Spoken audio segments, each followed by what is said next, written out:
Hi there. Hello, friend. I am so glad you found your way back here tonight. Wherever you're joining me from, whatever kind of day you just had behind you, take a breath. You made it. You're here now, and for the next little while, none of that has to matter anymore. Tonight we're going somewhere far away.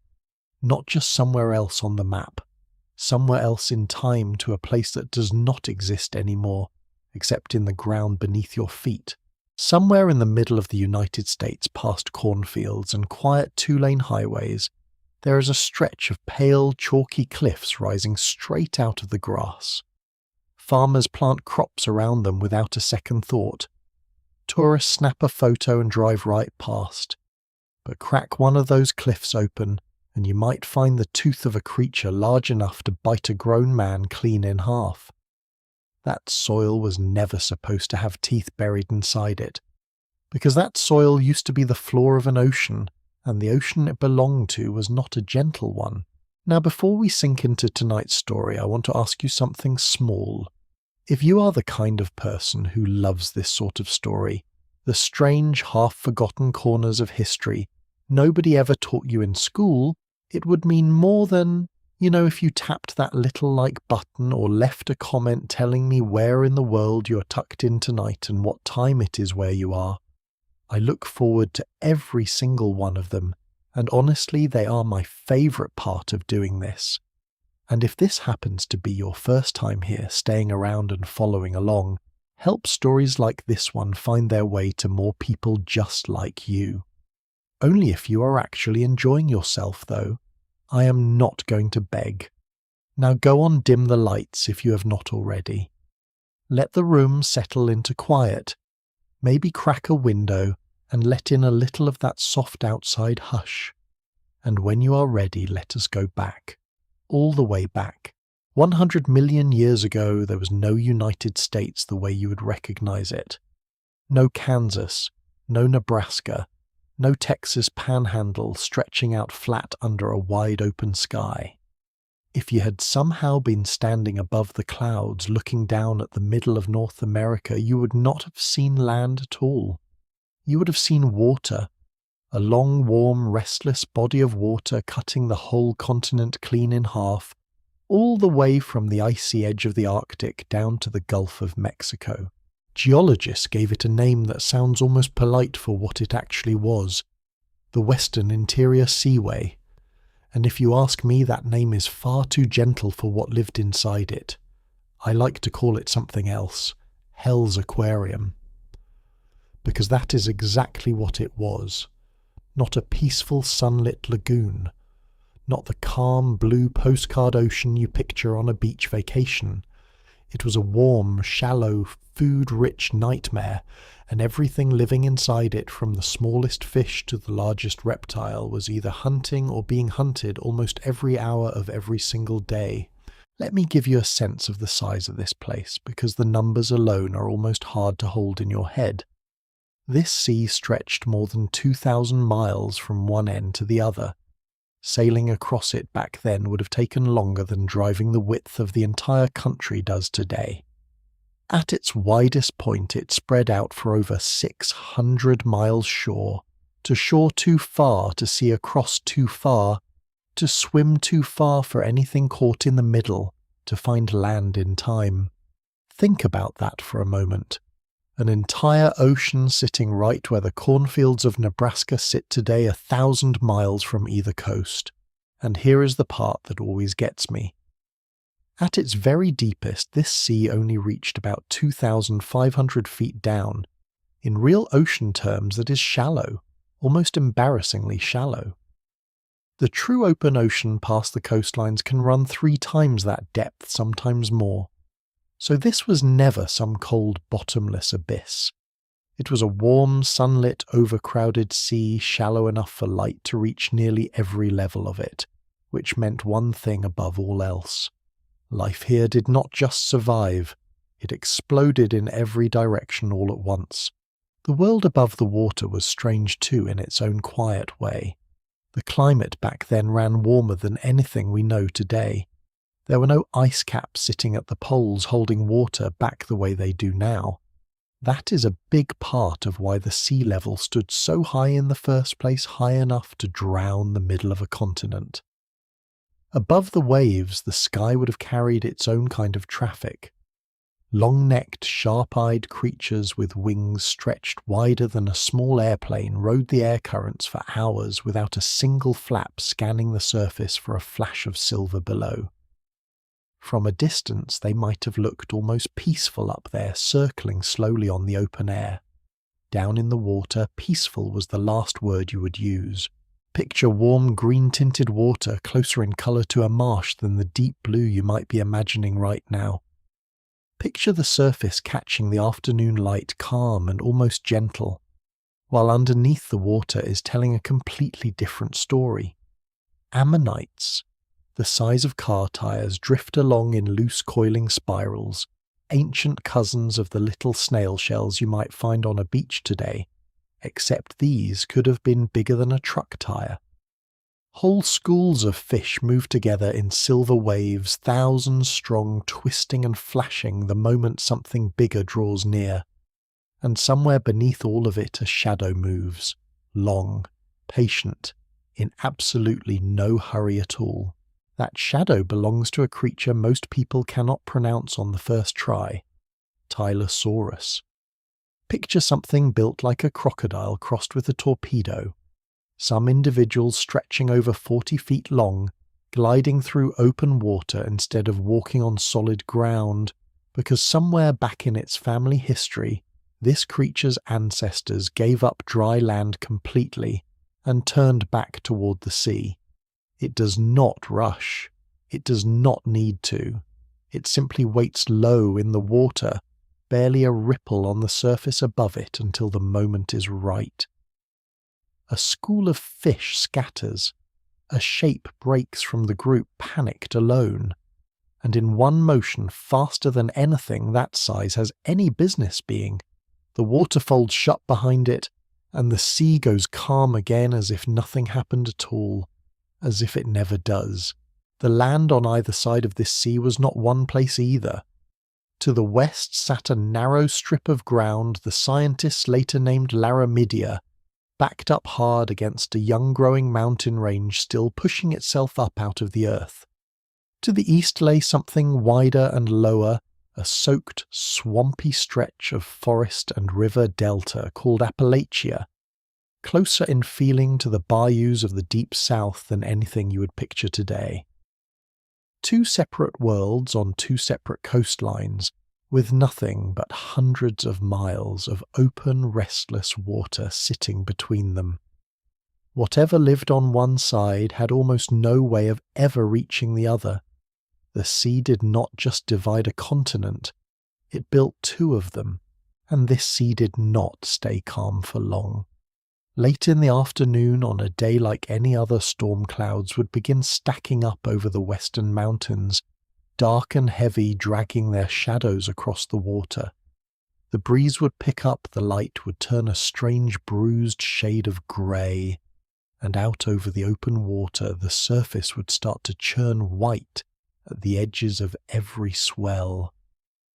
Any creature caught out in open water when a storm like that rolled through had exactly two choices: ride it out or drown, trying to find shore in time.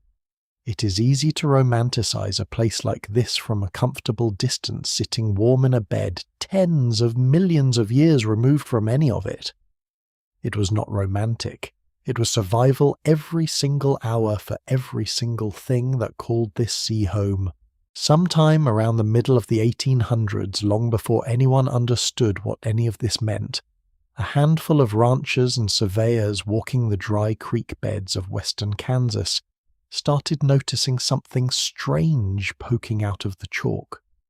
Curved white shapes too smooth and too even to be ordinary rock. Some picked them up out of simple curiosity, turned them over in their hands, and put them right back down without a second thought.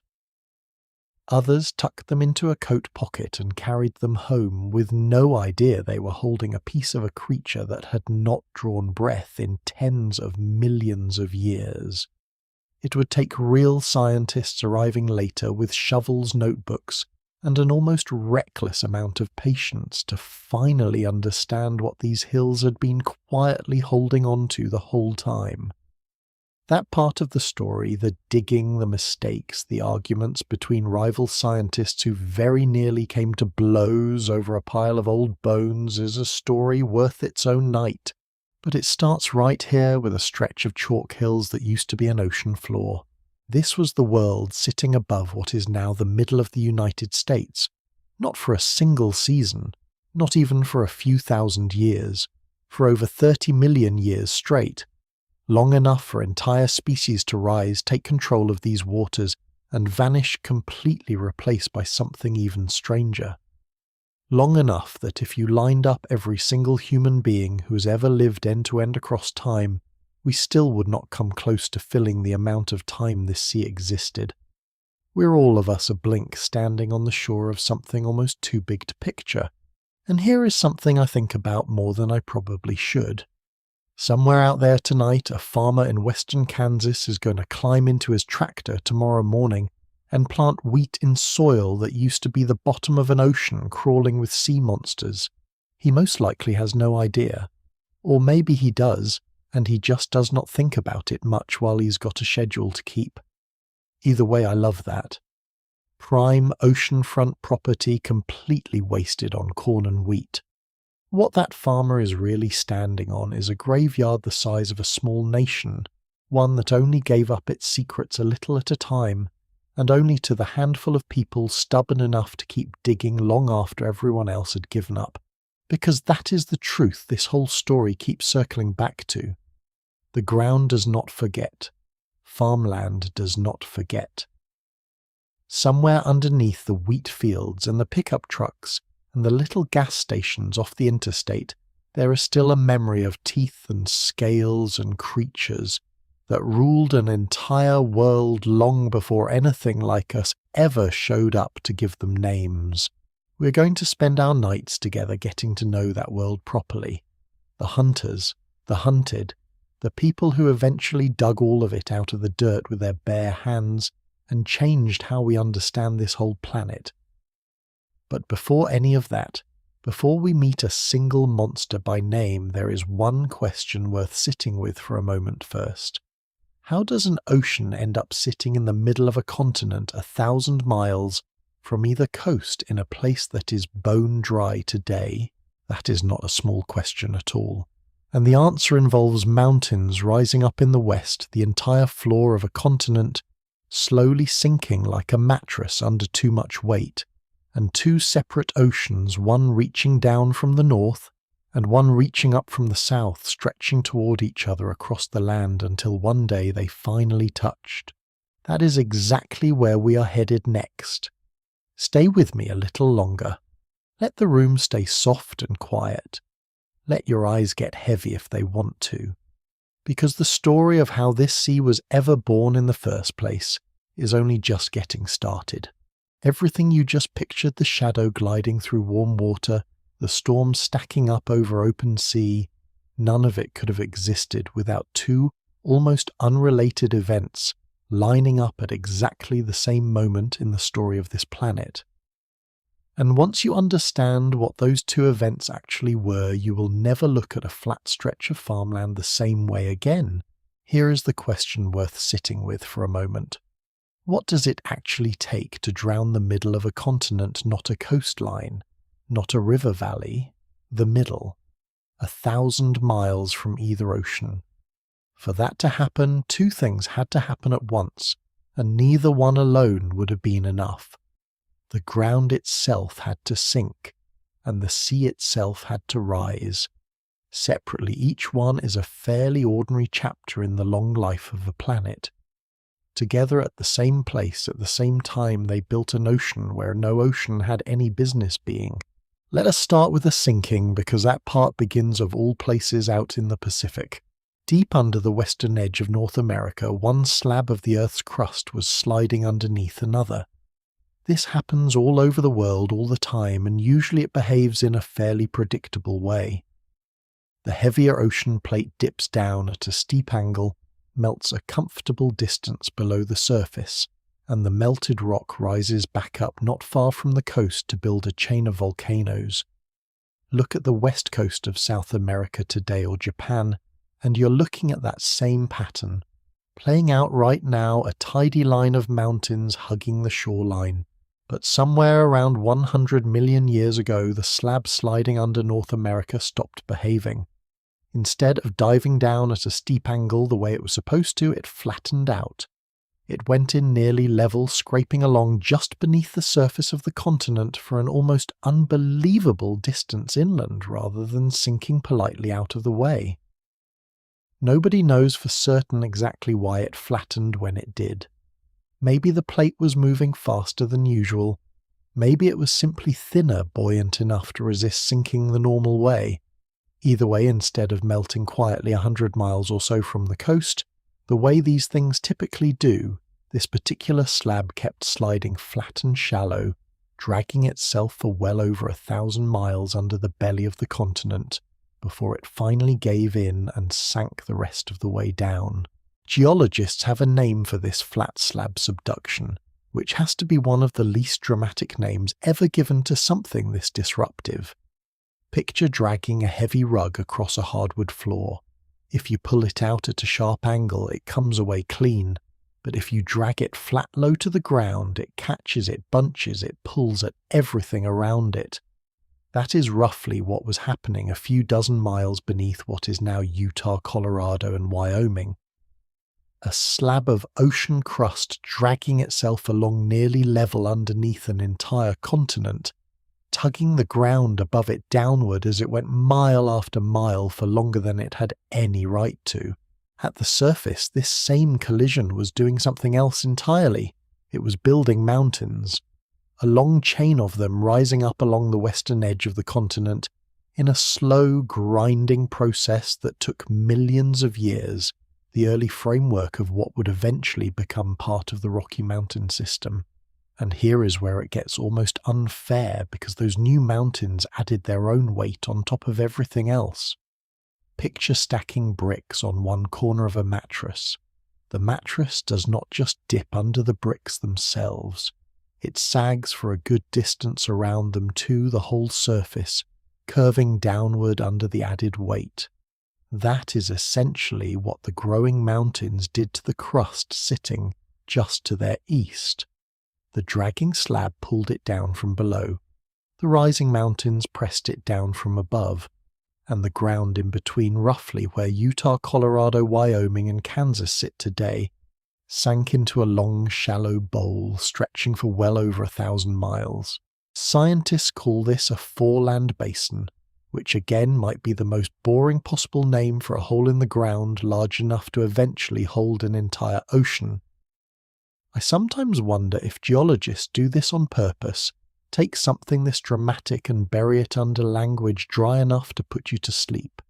Then again, considering what kind of video you are watching right now, maybe that is exactly the point. So that solves half the puzzle. The ground sank, but a sunken bowl of dry land is still just a bowl of dry land unless something comes along to fill it. That brings us to the second half of the story, and this one plays out on a much bigger stage than a single continent. Around this same stretch of time, the entire planet was running warmer than almost any period before or since. We already talked about one piece of that puzzle, the missing ice at the poles holding nothing back the way today's ice sheets do. But that was only ever part of the answer. The bigger, stranger reason has to do with something happening on the ocean floor itself, thousands of miles from any shoreline. Along the seams where the Earth's plates pull apart deep under every ocean, molten rock constantly rises up to form new crust-building long underwater mountain ranges called mid-ocean ridges. During this particular stretch of the Cretaceous, these ridges were unusually active, spreading and growing faster than they typically do today. And here is the part that surprises most people the first time they hear it.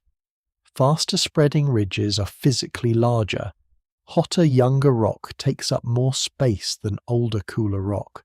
So an active ridge system swells outward, taking up more room on the ocean floor. Think about dropping a stack of rocks into a bathtub that is already full. You're not adding a single drop of water, and yet the water level rises anyway simply because something underneath it is taking up more room than it used to. That is essentially what an unusually swollen ocean floor does to sea level everywhere on the planet all at once. Nobody added water to the oceans. The oceans just had less room to sit in. So picture both of these forces running at the same time, completely unconnected to one another, one happening deep in the crust under Utah, the other happening thousands of miles away on the floor of the Pacific, and by nothing more than the timing of a planet that had been quietly setting the stage for millions of years, both of them landed on the exact same stretch of North America at the exact same moment. The ground sank. The sea rose to meet it. And in the middle of a continent that had been dry for as long as anyone or anything could remember, water started to come in from two directions at once. From the north, a long arm of cold water pushed down out of the Arctic Ocean, crawling southward across what is now Canada and into the northern edge of the United States. This branch left its own quiet signature behind in the rock, a dark oil-rich layer of stone that geologists later named after a small town in Wyoming, where it was first studied closely. That dark colour is not an accident either. It comes from an enormous amount of ancient plant and animal material that sank to the sea floor and simply never fully broke down because the deep water in that part of the sea barely held any oxygen at all. Nothing down there to speed up the decay, so instead of rotting away the normal way, all of that organic material just sat there layer after layer compressing for tens of millions of years. Centuries later, companies with drilling rigs and no particular interest in ancient oceans would go looking for exactly that kind of buried oxygen-starved rock, because it happens to be almost perfect for producing oil and natural gas.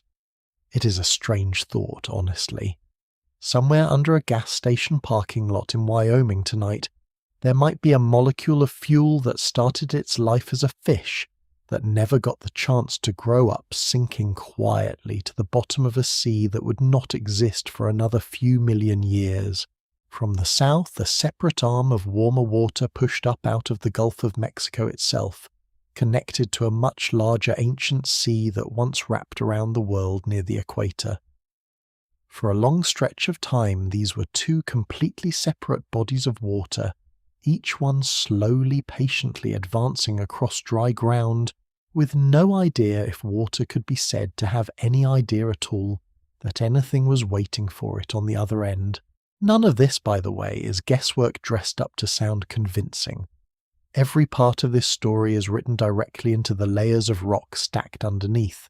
Places like Kansas and Wyoming today, the way rings inside a tree trunk hold a record of every dry summer and every generous rainy one.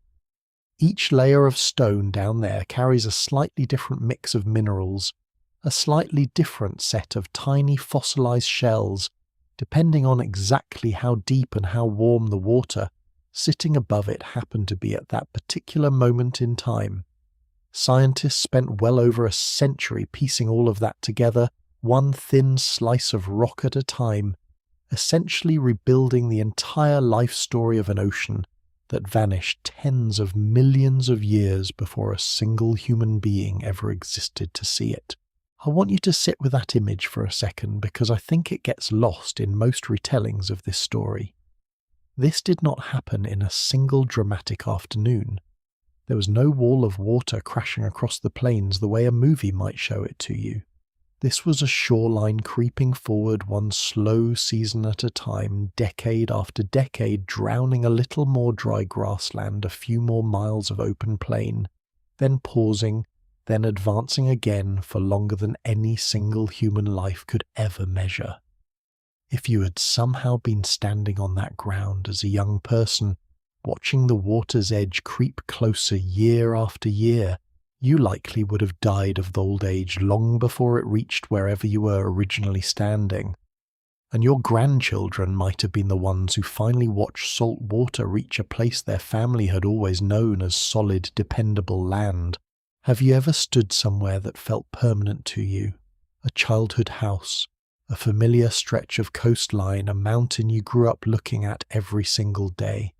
It is strange to think that everything eventually moves, even the ground itself, just slowly enough that we mistake it for something fixed.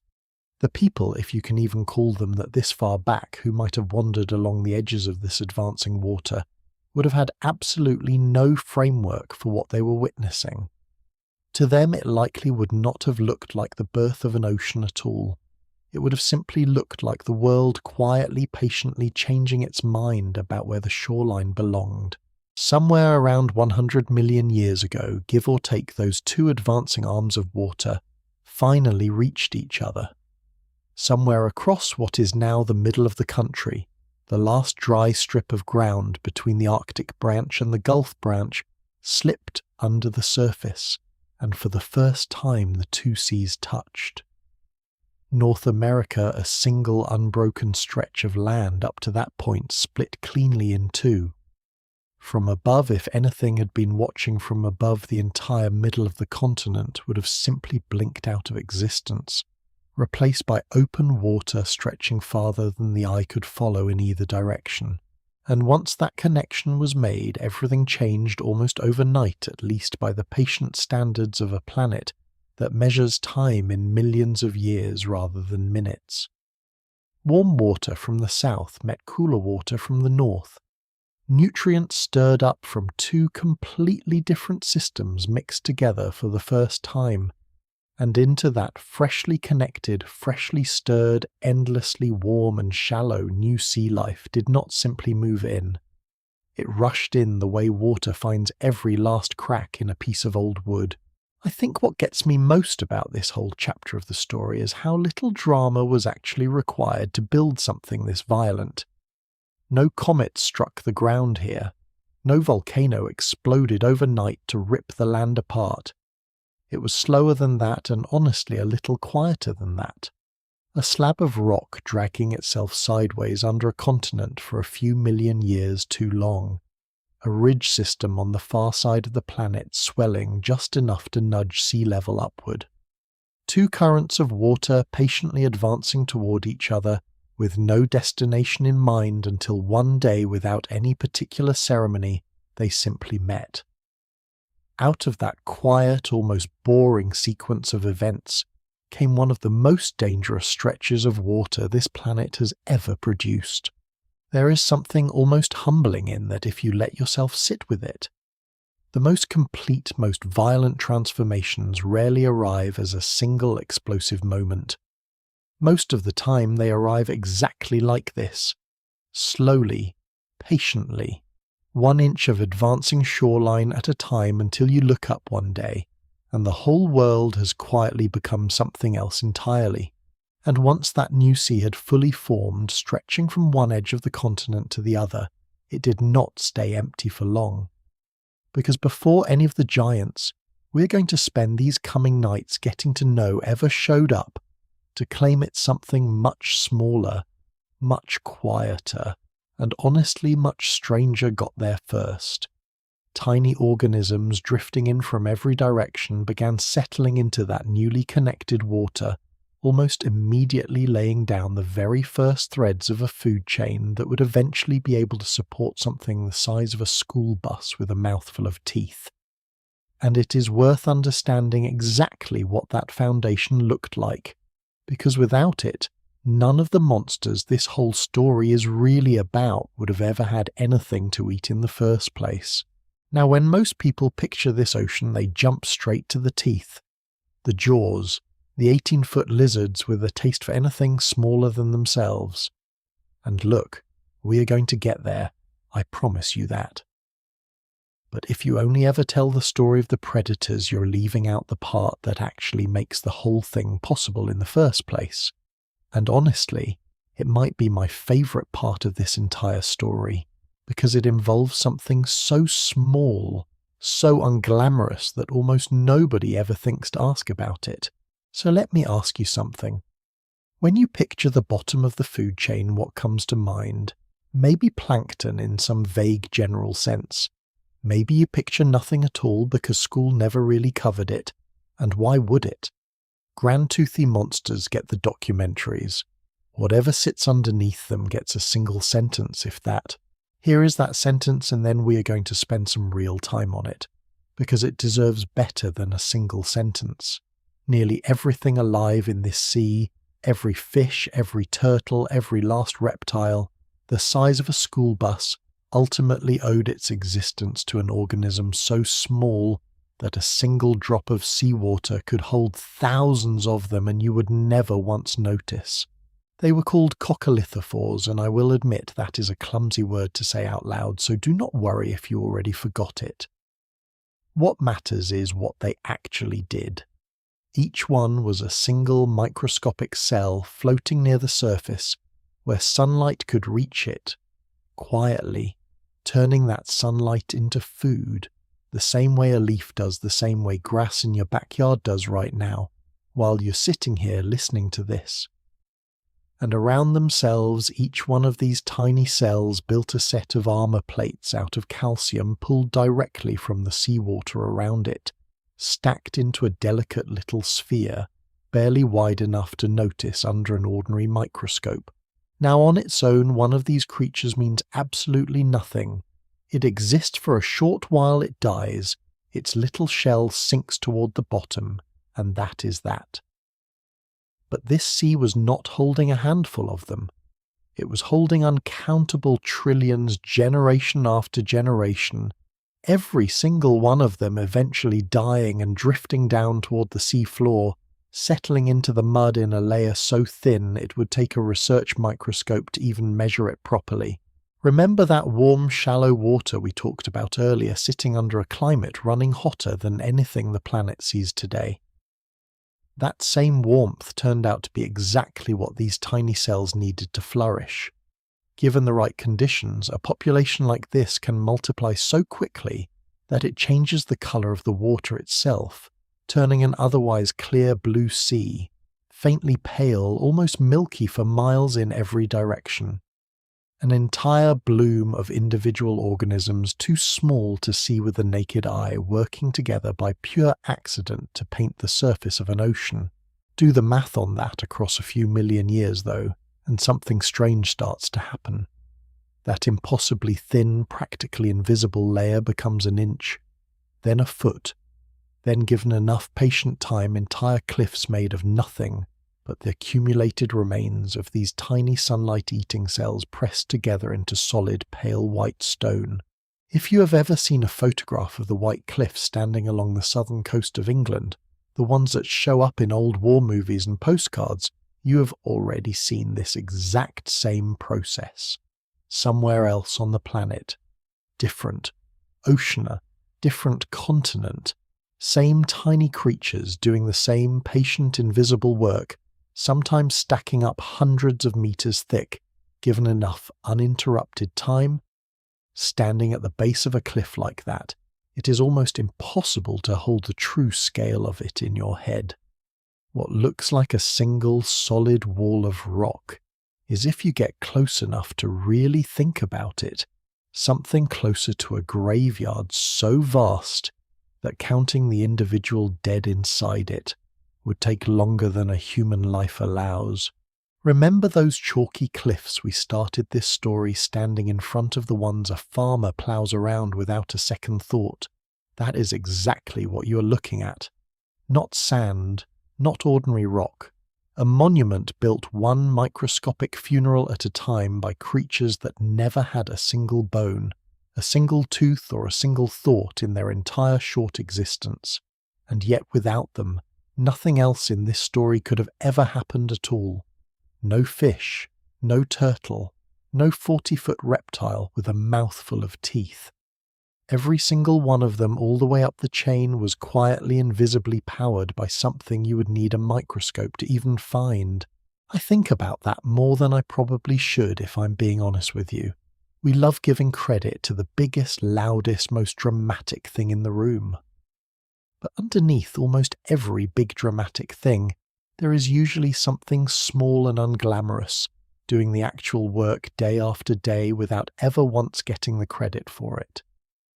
Maybe that is worth sitting with for a moment wherever you happen to find yourself in your own life tonight. Above that quiet, invisible engine, the water was considerably livelier. Drifting through the upper layers of the sea, you would have come across creatures with a coiled, ribbed shell curling around on itself like a ram's horn, some no bigger than a coin, others wide enough to rival a manhole cover. These were ammonites, and here is something that trips almost everyone up the first time they learn it. They were not some ancient cousin of the snail, the way the shell might trick you into assuming. Crack one open, metaphorically speaking, and what you would find inside was closer in spirit to an octopus or a squid, a soft-bodied creature with grasping arms tucked inside a spiral shell. It carried along wherever it went, using pockets of gas inside the shell's chambers to rise and sink through the water, almost the way a submarine adjusts its own buoyancy. One kind in particular, a coiled species called plesiosaurs, turns up constantly in the rock left behind by this sea, its shell often flattened and disc-shaped, almost like a stone dinner plate someone dropped and forgot to sweep up.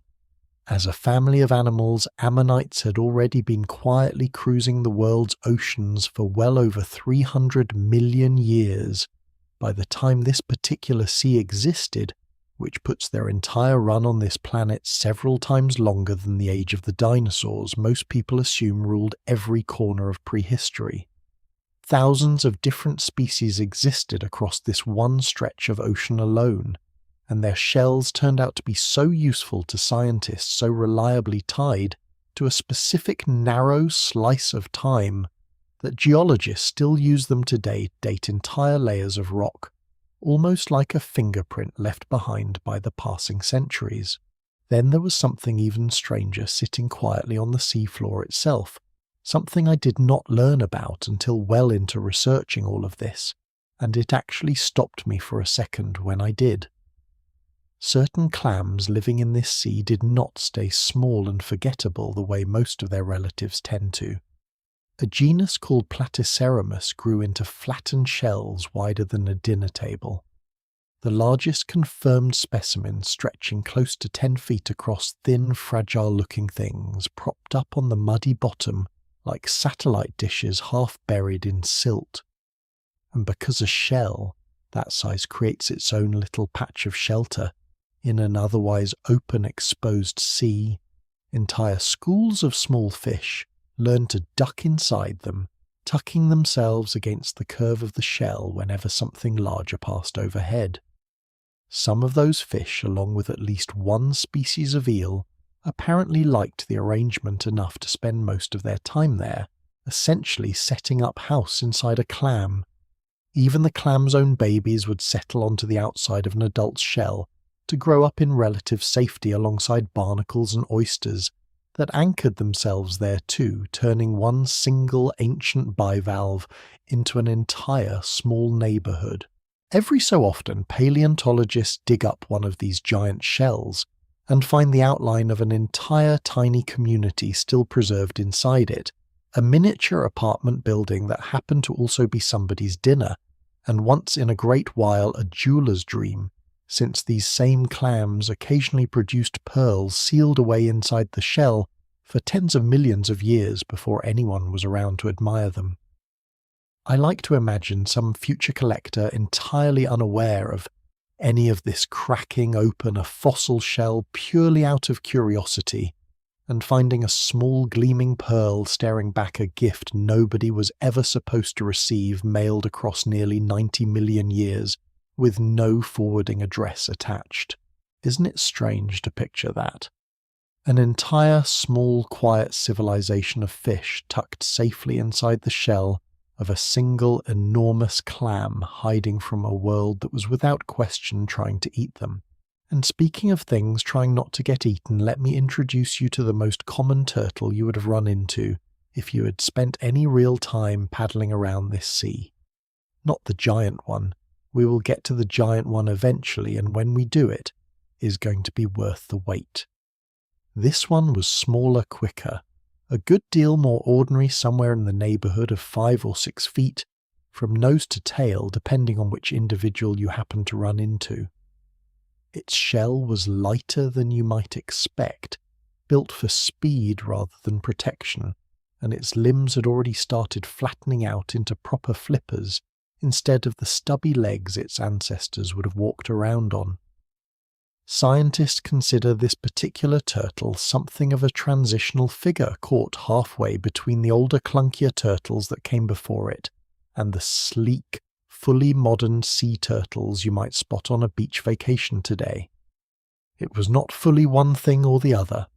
It was simply doing its best, in the middle of a very dangerous ocean, to get from one moment to the next.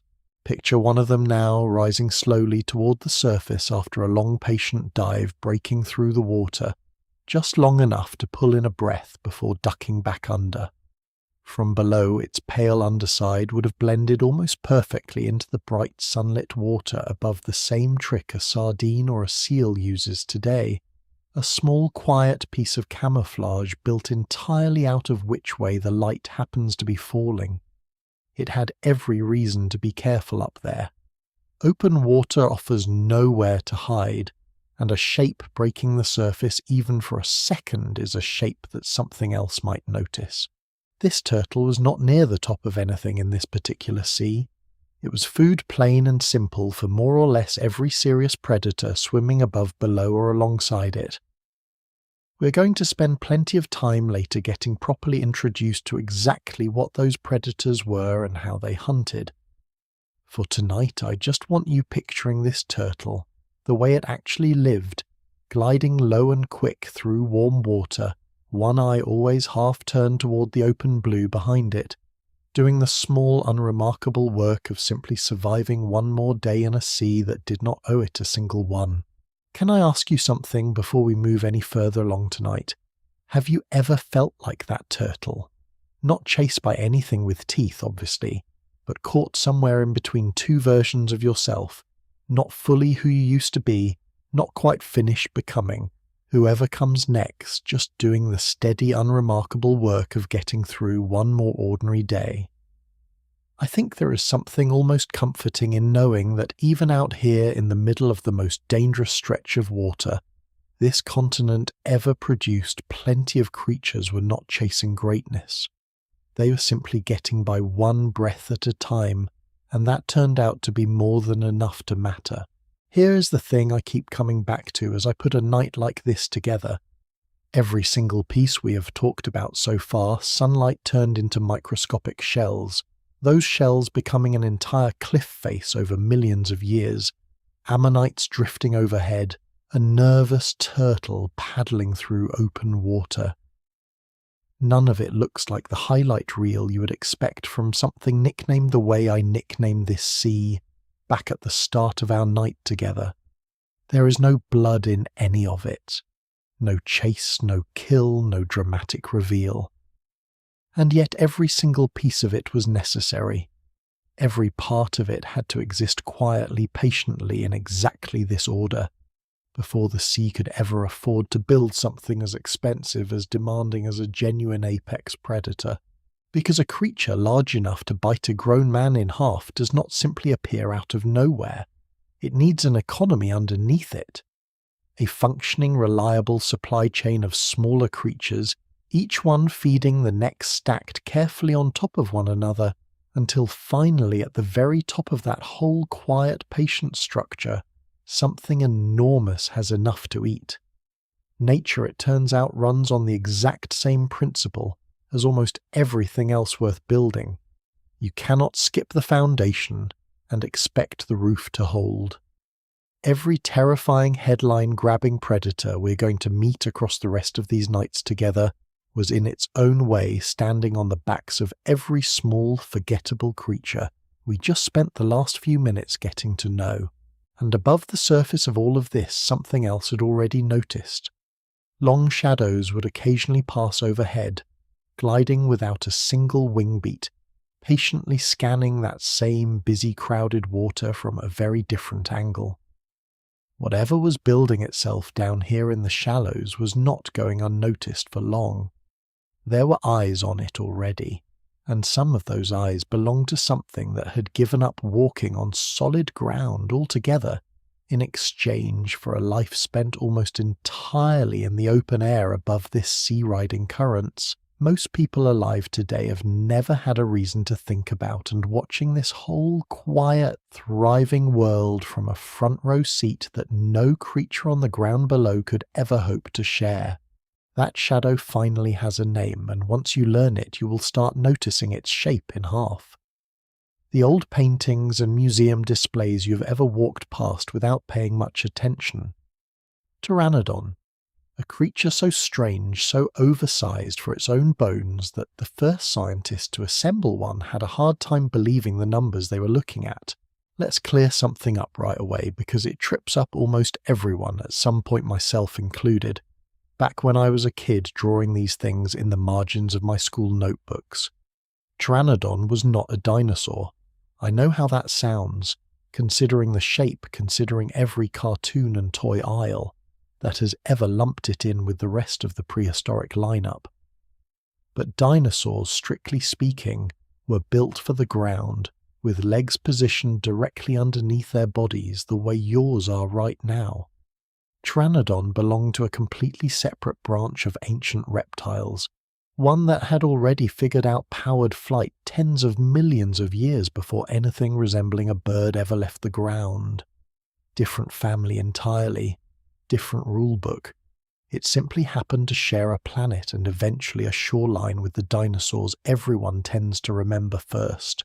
Picture the moment properly if you can. Late afternoon, the light turning gold and low over open water. From somewhere high above the waves, a shape drops out of a bank of thin cloud wings, locked, barely moving, tracing one slow, patient circle after another. It is not hunting the way a hawk hunts a field mouse, all sudden speed and sharp angles. It is simply waiting, riding the exact same currents, for what might be hours at a stretch, letting the sea itself do most of the work, while a pair of sharp eyes scan the surface below for the flicker of scales catching the light. Somewhere down on that same shoreline, if anything had been standing there to watch, this would have looked less like a predator on the hunt, and more like a kite left tied to an invisible string patient beyond anything a human visitor could ever hope to match. And what a shoreline it was to share. Stretch out one wing of a fully grown pteranodon, then the other, and you are looking at something over 20 feet across, tip to tip wider than most delivery trucks are long.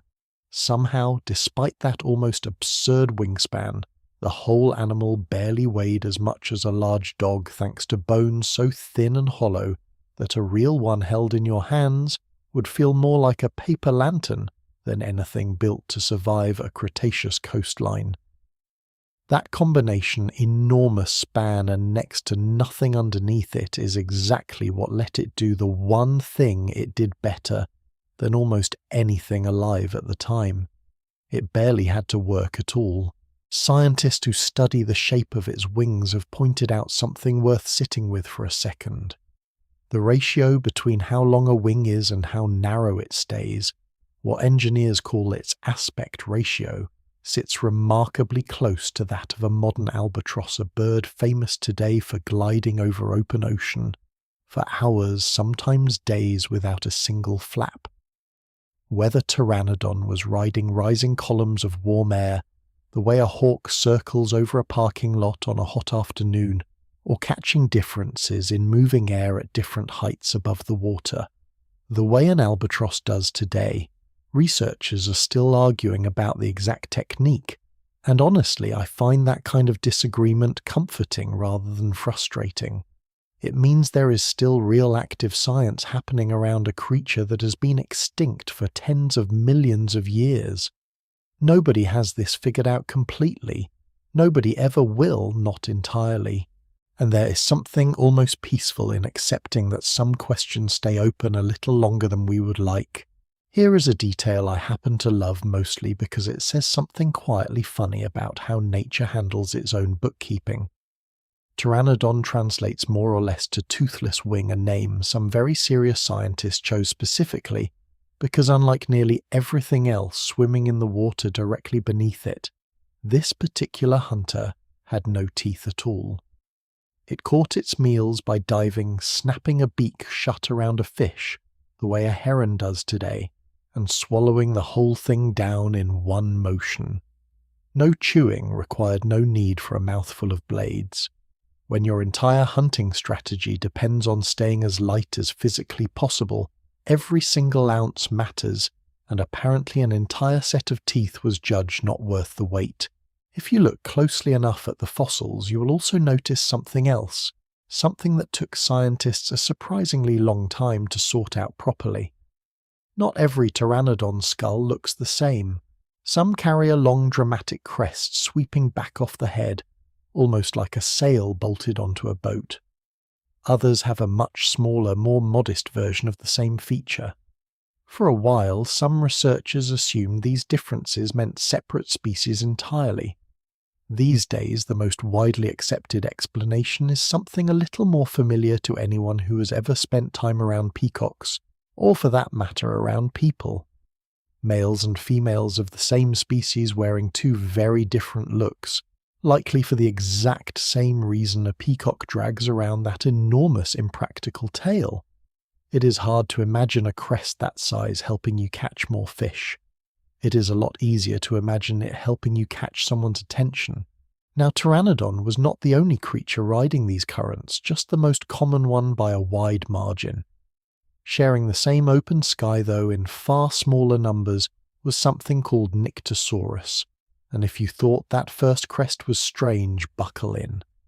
This one carried an antler-shaped structure rising up off the back of its skull, sometimes stretching longer than the animal's entire head and neck, combined for reasons that still are not fully settled. Some researchers think it supported a thin sail of skin, maybe for display, maybe as some kind of signal visible from a remarkably long distance across open water. Whatever its exact purpose, Nyctosaurus made a stranger trade than almost any other flying reptile of its era. Most of its relatives kept a pair of small clawed fingers, folded partway along each wing, useful for climbing or gripping onto a cliff face or a tree branch. Nyctosaurus lost them completely. It gave up the ability to grip almost anything at all, in exchange for wings built purely single-mindedly for staying in the air. Total specialization, no backup plan. If flying stopped working out for this animal, there was no plan 2 waiting in reserve. I think about that trade more than I probably should. How often does getting exceptional at one single thing quietly cost you your flexibility at everything else?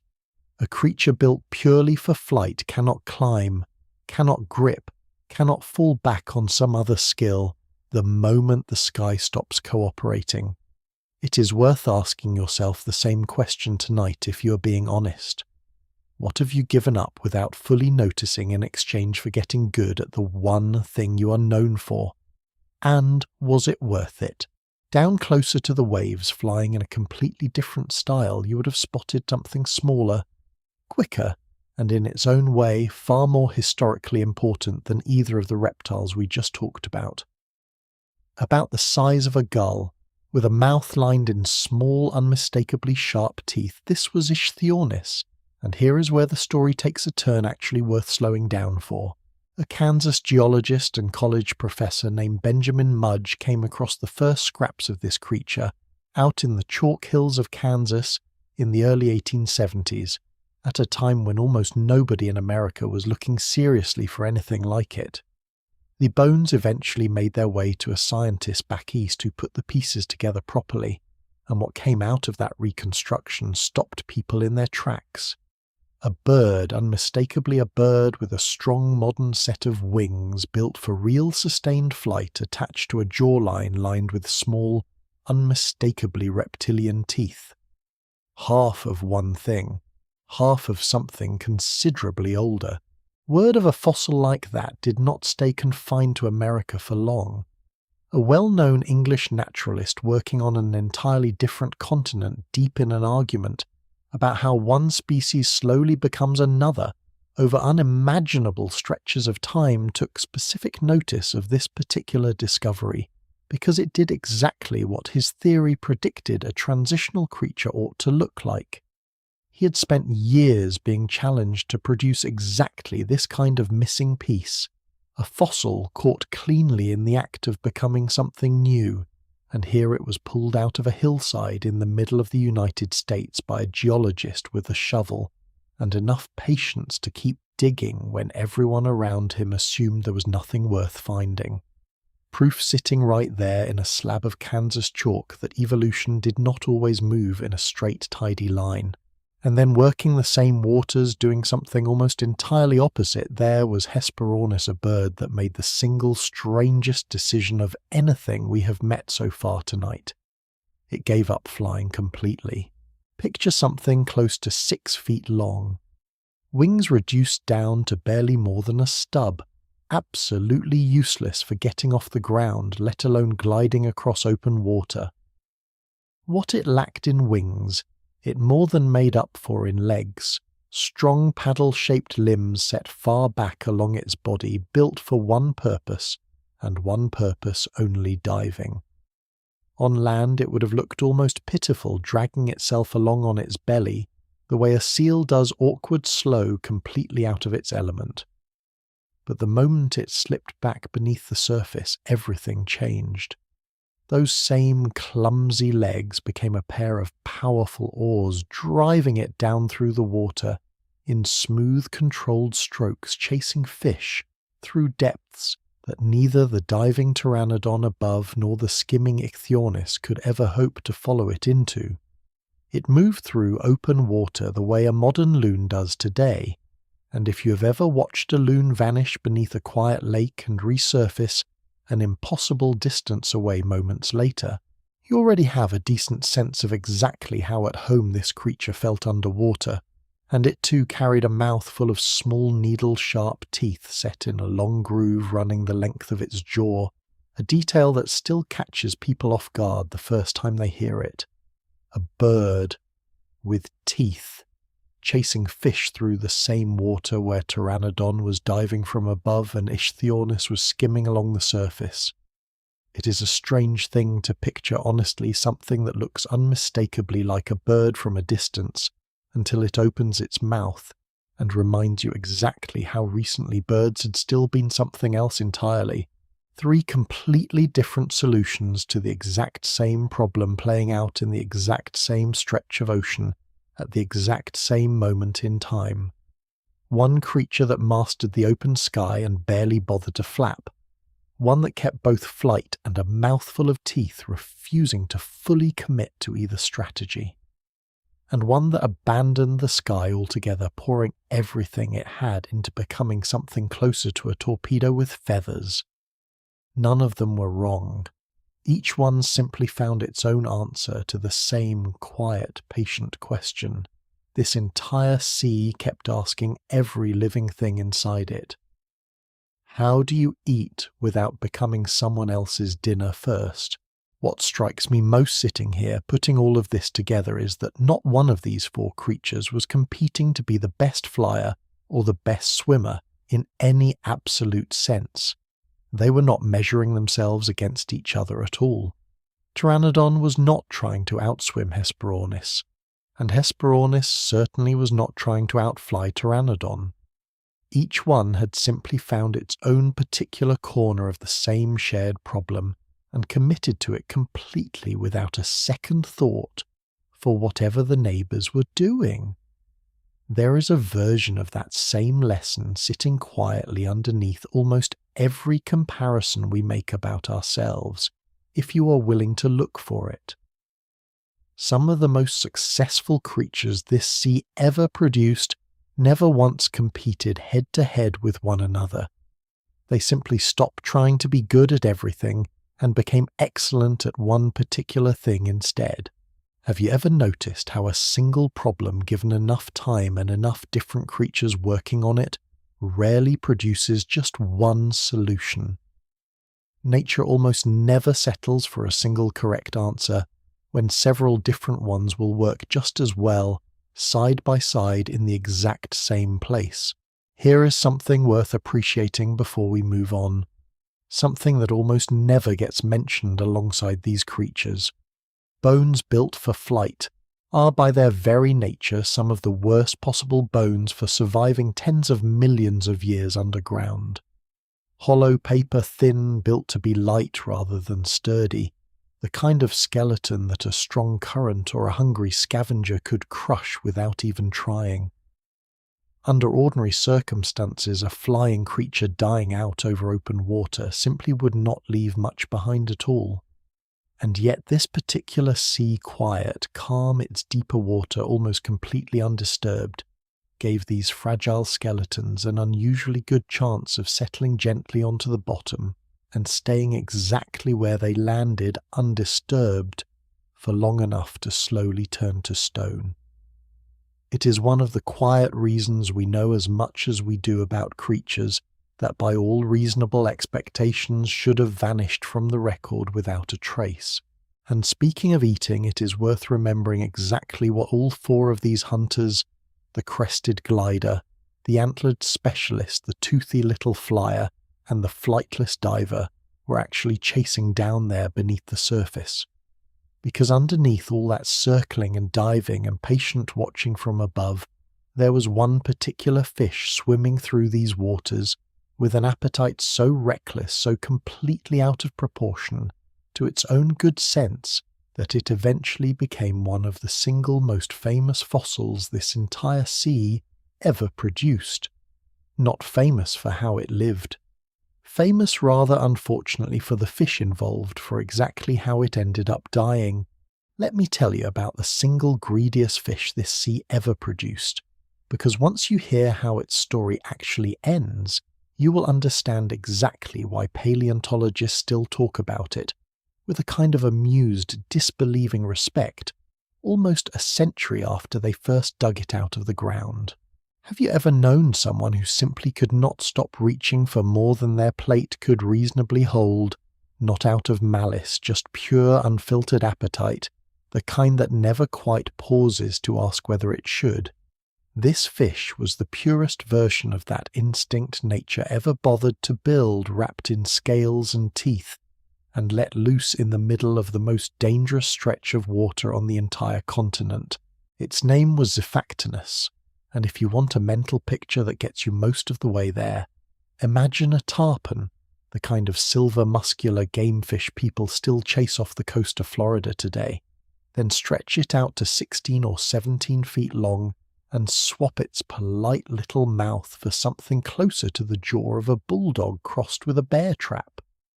Long curved fangs, some of them longer than your finger set into an undershot jaw, that jutted forward with a permanent, almost comic scowl. This was not a graceful animal. It was built the way a torpedo is built, all muscle and forward momentum, with one single job description. Catch something, swallow it. Move on to the next one. The younger ones apparently knew better than to test their luck in open water. Fossil evidence suggests juveniles tended to stick closer to the shallower margins of the sea, tucked in among quieter, more sheltered water, where the competition was gentler and the odds of survival a little kinder. It was only once they had grown into their full size, powerful enough to outswim almost anything that might have once threatened them, that they pushed out into open water and started behaving like the apex hunters their reputation suggests. Paleontologists studying this same sea have half-jokingly nicknamed it the terror of the inland seaway, and once you understand exactly how it hunted, the nickname earns itself pretty quickly. It was not, to be fair, the only serious predator working these particular waters. Smaller, quicker relatives patrolled the same general neighborhood fish with names like Ichthyodectes built along similar lines, but never quite reaching the same jaw-dropping scale, along with an entirely different kind of hunter, called Encodus, a smaller fanged fish so heavily armed around the mouth that fossil hunters affectionately call it the saber-toothed herring to this day. None of them, though, came close to matching Xiphactinus for sheer reckless ambition. If you wanted the single biggest mouth willing to attempt the single biggest bite in the middle of this sea, there was really only one name worth knowing, and it was very good at that job right up until the exact moment it was not. Here is the thing about a mouth built to swallow prey nearly as long as your own body. It works beautifully until it does not, and there is no polite in between. Surfactinus fed the way a lot of ambitious predators feed, going after prey close to the absolute upper limit of what its jaw could physically manage, betting every single time that its own hinge, its own throat, its own strength would be enough to finish the job cleanly. Most days that bet paid off. This was after all one of the fastest, most powerful hunters swimming through the middle layers of this sea, more than capable of running down almost anything smaller than itself. But every so often the math simply did not work out, and one particular afternoon, roughly 83 million years ago, it did not work out in spectacular fashion. Picture the moment the way I imagine it happened. A smaller fish, a species called Gillicus itself, no tiny thing stretching out to something close to 6 feet, swimming a little too close, a little too confidently through open water, its silver flank catching whatever light managed to filter down from the surface above. And then the way it always happens in this sea sudden and final. A shape surges up from below, jaws stretching impossibly wide, wider than anything that size should reasonably be able to open, and in one violent motion the smaller fish disappears, whole swallowed, nearly intact, barely even chewed. For most predators, this is the triumphant part of the story. The meal. The reward for being fast enough, strong enough, hungry enough. For this particular Xiphactinus, it was closer to the opening act of its own funeral. Have you ever made a decision that felt like an obvious win in the very first second, only to realize almost immediately afterward that something about it did not sit quite right? That uneasy little pause right after the celebration before you fully understand what you have actually taken on. I imagine if a fish could feel anything close to that sensation, this would have been roughly the moment for it. Something about that meal went badly wrong almost immediately. The most likely explanation researchers have settled on is about as close to poetic justice as nature ever bothers to produce. The Gillicus, still very much alive when it went down, did not go quietly. It thrashed, it struggled, it fought for its life in a space it was never meant to fit inside, and somewhere in that violent, cramped, airless panic, it likely tore straight through the wall of its captor's stomach, or ruptured some other organ nearby. Whatever exactly happened in that final desperate minute, the outcome was the same for both of them. The predator that had just won everything died with its meal still sitting whole and undigested inside its own body. Both animals sank together, predator and prey, locked in the same unfortunate arrangement, settling gently onto the floor of a sea that mercifully for us happened to be almost perfect for preserving exactly this kind of moment. And there they stayed, untouched, undiscovered, for roughly 83 million years. Now let us fast forward a very long way forward to a hot June morning in 1952, out in the chalk hills of Gove County, Kansas.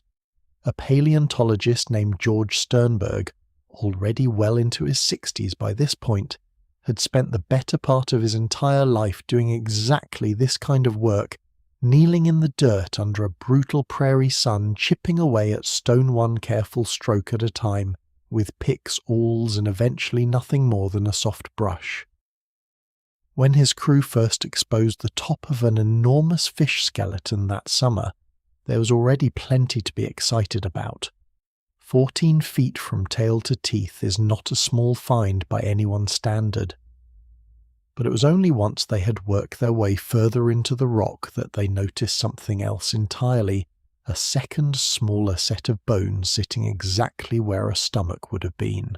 The excavation itself dragged on for weeks.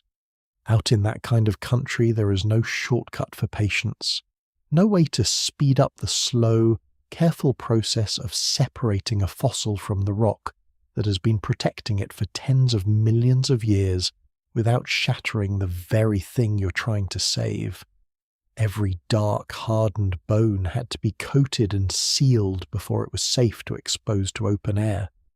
The skeleton was large enough and fragile enough that it eventually had to be cut in half right through the middle of the stone surrounding it, just to have any hope of hauling it out of such a remote stretch of prairie and back to a laboratory where the real painstaking work of preparation could finally begin. You can only imagine what that moment must have felt like, brushing away one more layer of ancient stone and slowly realizing you were not looking at one skeleton. You were looking at two frozen together in the exact final second of a story that had been waiting 83 million years for someone patient enough to notice it. If the name Sternberg sounds at all familiar by now, that is not an accident. This particular family had been quietly pulling fossils out of the ground in Kansas for the better part of a century before this discovery, starting with a Civil War surgeon who developed an unlikely fascination with the fossils turning up around a Kansas Army post, a fascination he eventually passed along to his own brother. That brother, Charles Sternberg, spent the rest of his life travelling the American West with a shovel and a notebook, and went on to raise 3 sons who followed him into exactly the same strange, dusty, unglamorous profession. George, the man kneeling in that chalk pit in 1952, was one of those 3 sons alongside brothers named Levi and Charles, all 3 of them carrying on a family tradition that had nothing to do with fame or fortune and everything to do with a genuine stubborn love of digging up the past with your own 2 hands. I find something quietly moving about that, honestly. There was no guarantee any of this would ever pay off. No promise of recognition, no shortcut to comfort. A father teaching his sons to notice what everyone else was walking straight past, and every one of those sons growing up to spend their own years kneeling in the same unforgiving dirt, purely because they could not quite let go of the questions buried underneath it. Have you ever kept doing something year after year purely because you loved the doing of it, with no real assurance it would ever amount to anything? I think there is something worth admiring in that kind of patience, whether or not the world ever notices. In this particular case, though, the world did notice eventually. Once fully prepared and mounted, that particular fossil went on display later that same year, and it did not take long to become, by some counts, the single most photographed fossil on the entire planet. Visitors would stand in front of it for long stretches, staring at the outline of one fish sitting inside another, and something about it seemed to land differently than an ordinary skeleton ever could. Maybe it is because most fossils show you a single quiet moment of stillness. This one shows you an argument frozen mid-sentence. You're not just looking at 2 dead fish. You're looking at the final 30 seconds either of them ever spent breathing, preserved with a clarity that almost never survives this far into the past. I think that is exactly why this particular specimen still pulls people in decades after Sternberg first uncovered it, long after plenty of bigger, more famous predators from this same sea have taken their turn in the spotlight. A skull full of teeth is impressive. A skull full of teeth caught in the middle of a mistake it never saw coming is something else entirely. It is honest in a way most fossils are not. It does not show you a monster at its best. It shows you a monster in the one moment it stopped being invincible. Can I be honest with you about something this story keeps circling back to? For me, I think most of us have our own version of that Gillicus moment somewhere in our past. A goal, a job, a relationship, something we bit off because it looked exactly like the next natural step, only to discover halfway through swallowing it that we had badly misjudged our own limits. There is no shame in that. Even one of the most successful predators this sea ever produced got the math wrong eventually. The difference, I suppose, is that most of us get to walk away from our own miscalculations and try again the next morning. This particular fish did not get that chance, and honestly, that might be the whole reason its story still resonates the way it does all these millions of years later. It is worth remembering too that even in death this fish was not quite finished feeding this sea. Bite marks turn up fairly often. On Xiphactinus remains evidence that once one of these massive predators finally went still, sharks were rarely far behind, more than willing to finish off whatever a fellow hunter had left behind. Nothing in this particular ocean ever really went to waste. Every death simply became someone else's opportunity passed down the line without a moment of hesitation. We have already talked about the quiet, patient economy holding this whole sea together, every creature feeding the next one in line. Well, here is a fish that managed to sit on both ends of that same chain, within the space of a single afternoon predator, an eventual meal separated by nothing more than one unlucky swallow. There is something almost fitting about that if you sit with it long enough. The same appetite that made Xiphactinus one of the most feared hunters in this entire sea is the exact same appetite that eventually got it killed, and then on top of that turned its own body into someone else's meal not long after. Ambition and vulnerability riding around in the very same set of jaws the whole time. I do not think that is a coincidence, and I am not entirely convinced it is limited to fish.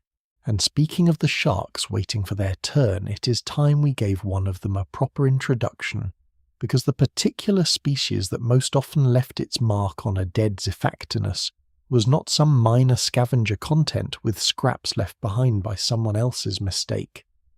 It was by most reasonable measures the single most efficient killing machine this entire sea ever produced, a shark so precise, so violently effective at ending a fight before its opponent even understood one had started that scientists eventually nicknamed it after a piece of kitchen cutlery famous for slicing clean through almost anything without slowing down.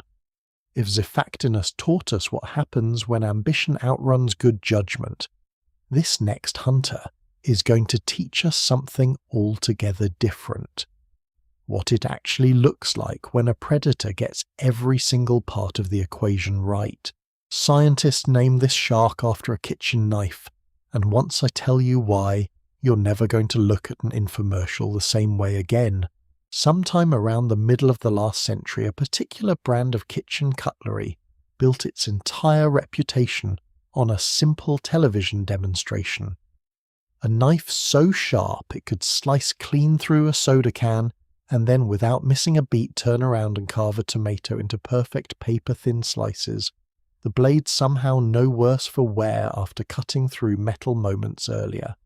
The brand was called Jinsu, and for a certain generation of American television viewers staying up late enough to catch those commercials between reruns, that name became shorthand for one very specific idea. Cutting through absolutely anything cleanly without hesitation, without a wasted motion, and somehow still looking sharp enough to do it again immediately after. It sold a lot of knives. It also decades later apparently gave a group of paleontologists exactly the word they were looking for.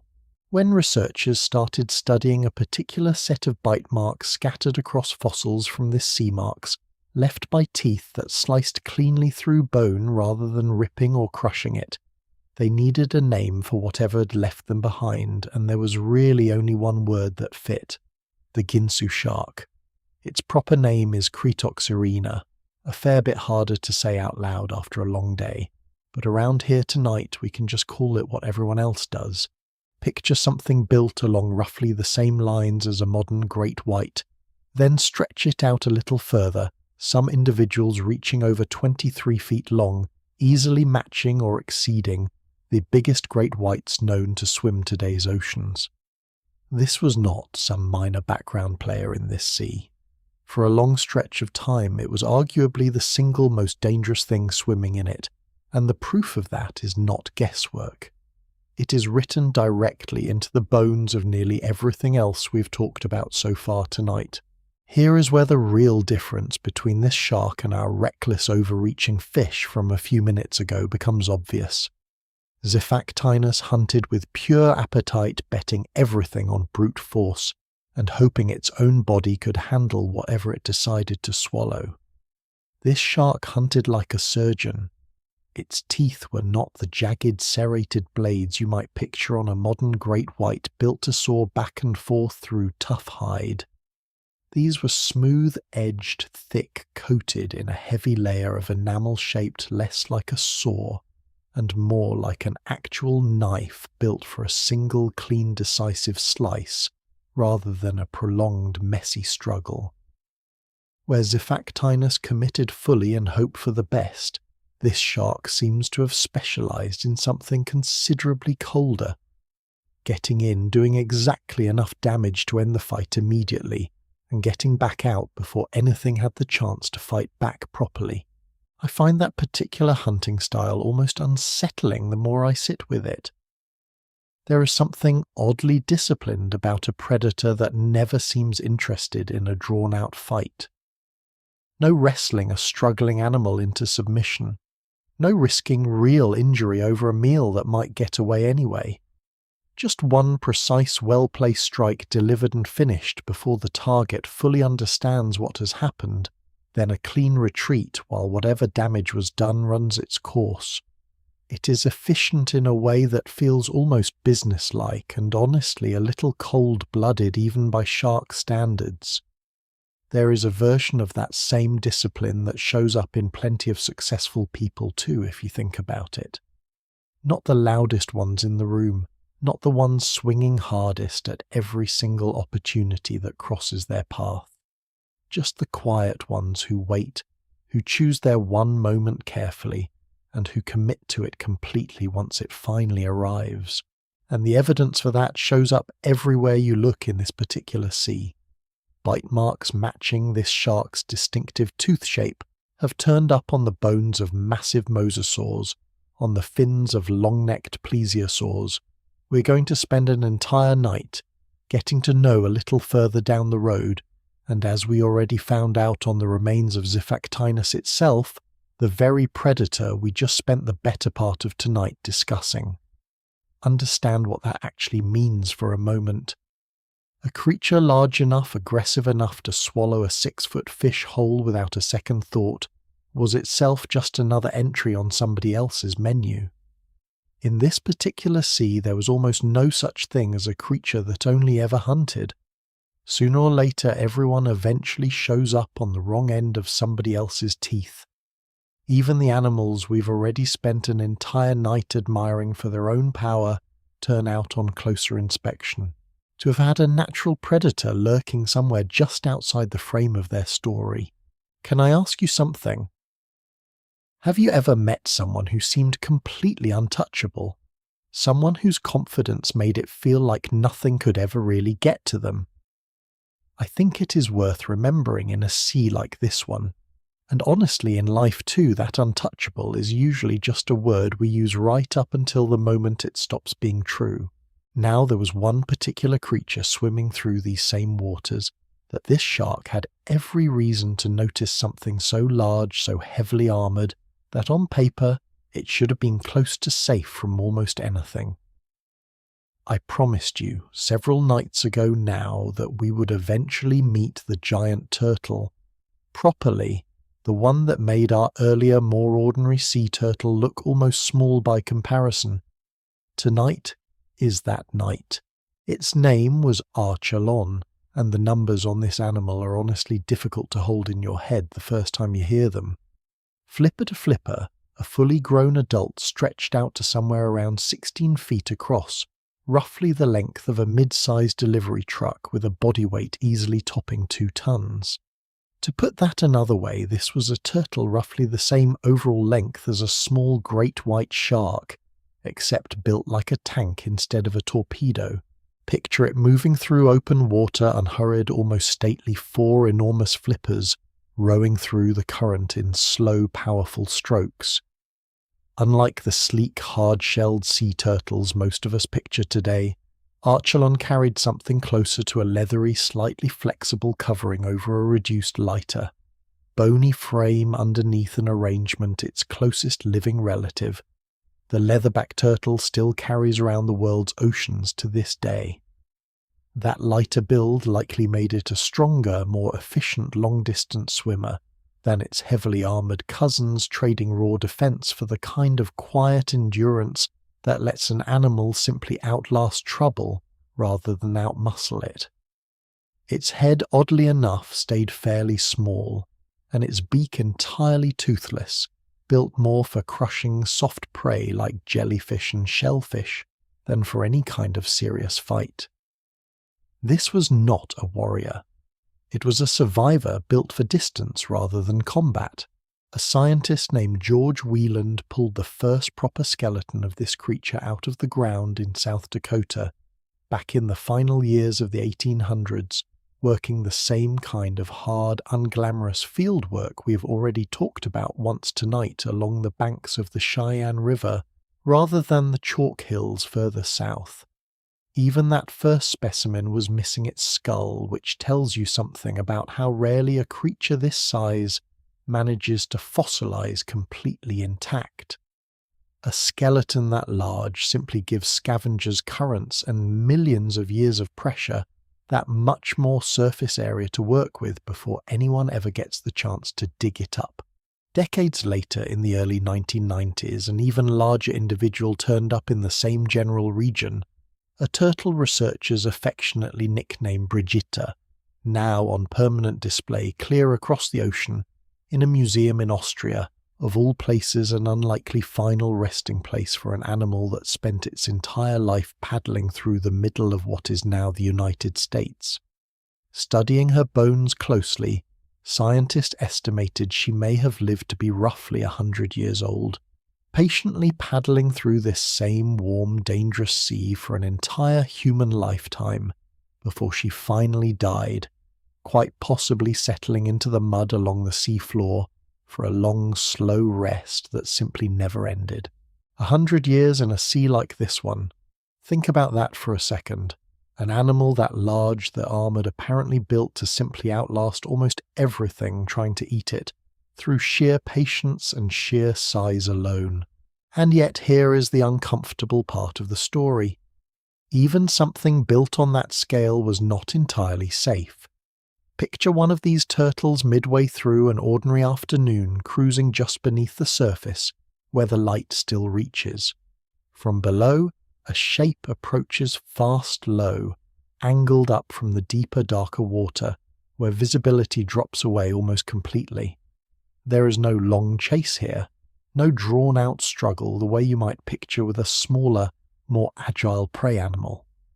Just a single, sudden pass-teeth, finding the one soft, unprotected seam along the edge of the shell or the base of a flipper, and then the shark is already gone, vanishing back into open water before the wound has even finished registering. Bite marks consistent with this same blade-toothed shark have turned up on the shells of turtles from this same general family evidence that even an animal the size of a small delivery truck was not guaranteed safe passage through these waters. I do not think that fact is meant to be depressing exactly. I think it is meant to be honest. Size alone was never quite enough to buy real safety in this particular ocean. Speed helped. Armour helped. But nothing, not one single adaptation, ever fully closed the gap between predator and prey completely. There was always something out there patient enough, precise enough, to find the one weak moment that mattered.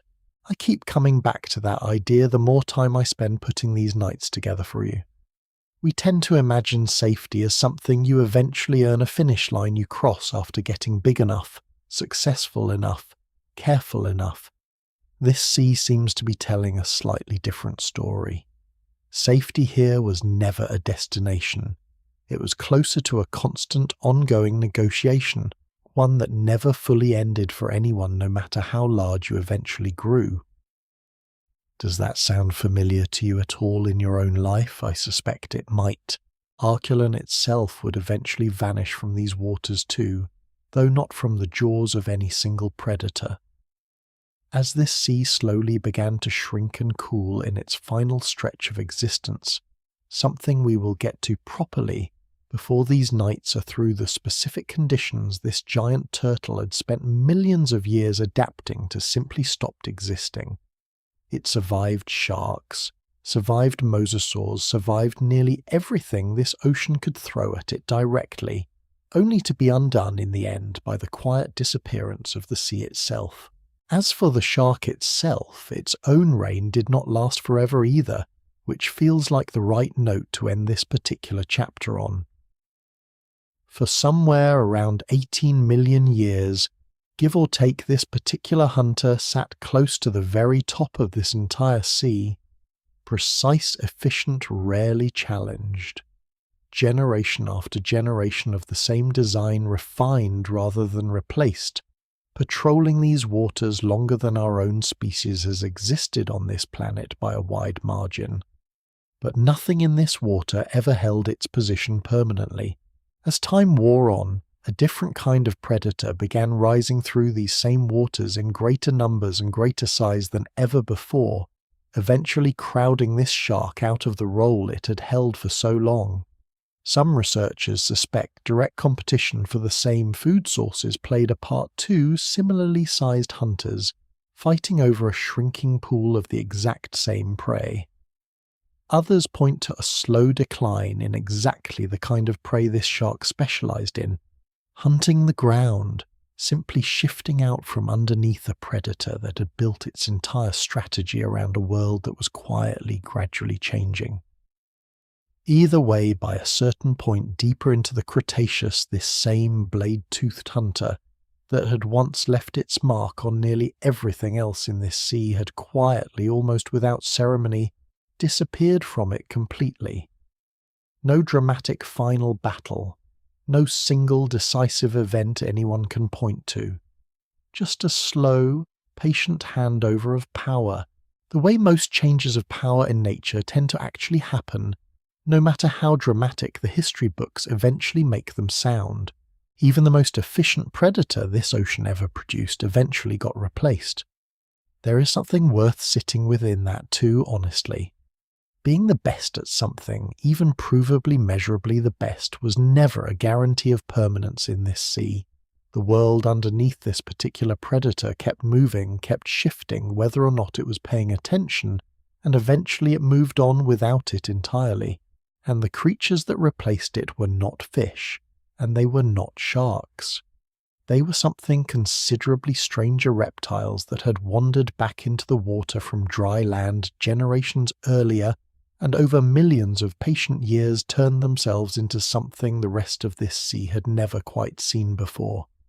Some of them carried necks so long, so impossibly out of proportion to the rest of their bodies, that the very first scientist to study one made an honest mistake, putting the skeleton back together, a mistake that would go on to spark one of the ugliest, most public feuds in the entire history of American science. It is a strange, almost funny story once you know the full shape of it, and it deserves to be told properly right from the beginning. Every story needs a proper villain eventually, but this next one is a little different because the two men at the centre of it were not fighting the sea at all. They were fighting each other, and the sea just happened to be where the argument started. March of 1868, a meeting room at the Academy of Natural Sciences in Philadelphia. Imagine the scene properly for a second. Rows of wooden chairs, gas lamps throwing a warm, uneven light across the walls, a small crowd of serious bearded men in dark coats, the kind of room where reputations were built or quietly ruined in a single afternoon. A brilliant, restless young scientist named Edward Cope stood at the front of it, unveiling the skeleton of a creature nobody in that room had ever seen anything quite like. Bones that had come up out of the chalk hills of Kansas, shipped east by rail, and carefully assembled back together by Cope himself over long nights in his own workshop. a long, sleek marine reptile paddling limbs a small skull, and stretching out behind it an absolutely enormous tail, longer than anything Cope had encountered in a plesiosaur before. He called it a lasmosaurus, and he was understandably proud of it. There was just one small problem. Cope had the skeleton backward. That impressively long structure he had confidently labelled as the tail was not the tail at all, it was the neck. He had quite literally glued the head onto the wrong end of the animal, and then stood in front of the most respected scientific minds in the country and presented it as fact. The bones themselves had come from a quiet ravine in Logan County, Kansas, discovered the year before by a young army surgeon named Theophilus Turner, stationed at a lonely outpost called Fort Wallace during the construction of the railroad pushing its way west. Turner and a small team spent a cold December hauling roughly 800 pounds of fossil-bearing rock out of that ravine by hand, packing it into crates lined with hay, and loading it onto a military wagon bound for the nearest railhead. Turner himself never got to see what Cope eventually made of his discovery. He travelled to Philadelphia not long after, hoping to meet the scientist he'd been corresponding with, but the two men never actually crossed paths in person.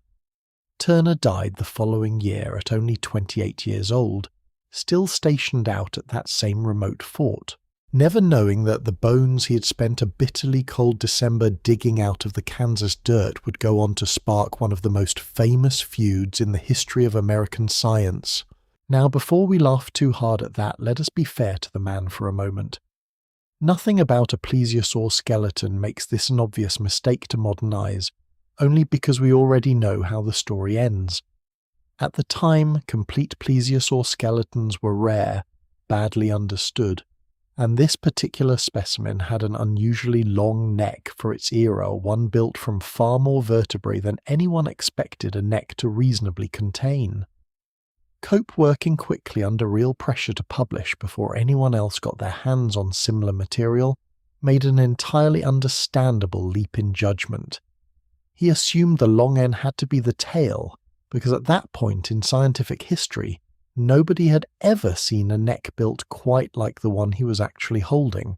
Word of the mistake reached a rival scientist named Othniel Marsh, a man Cope had up until fairly recently considered something close to a friend and colleague.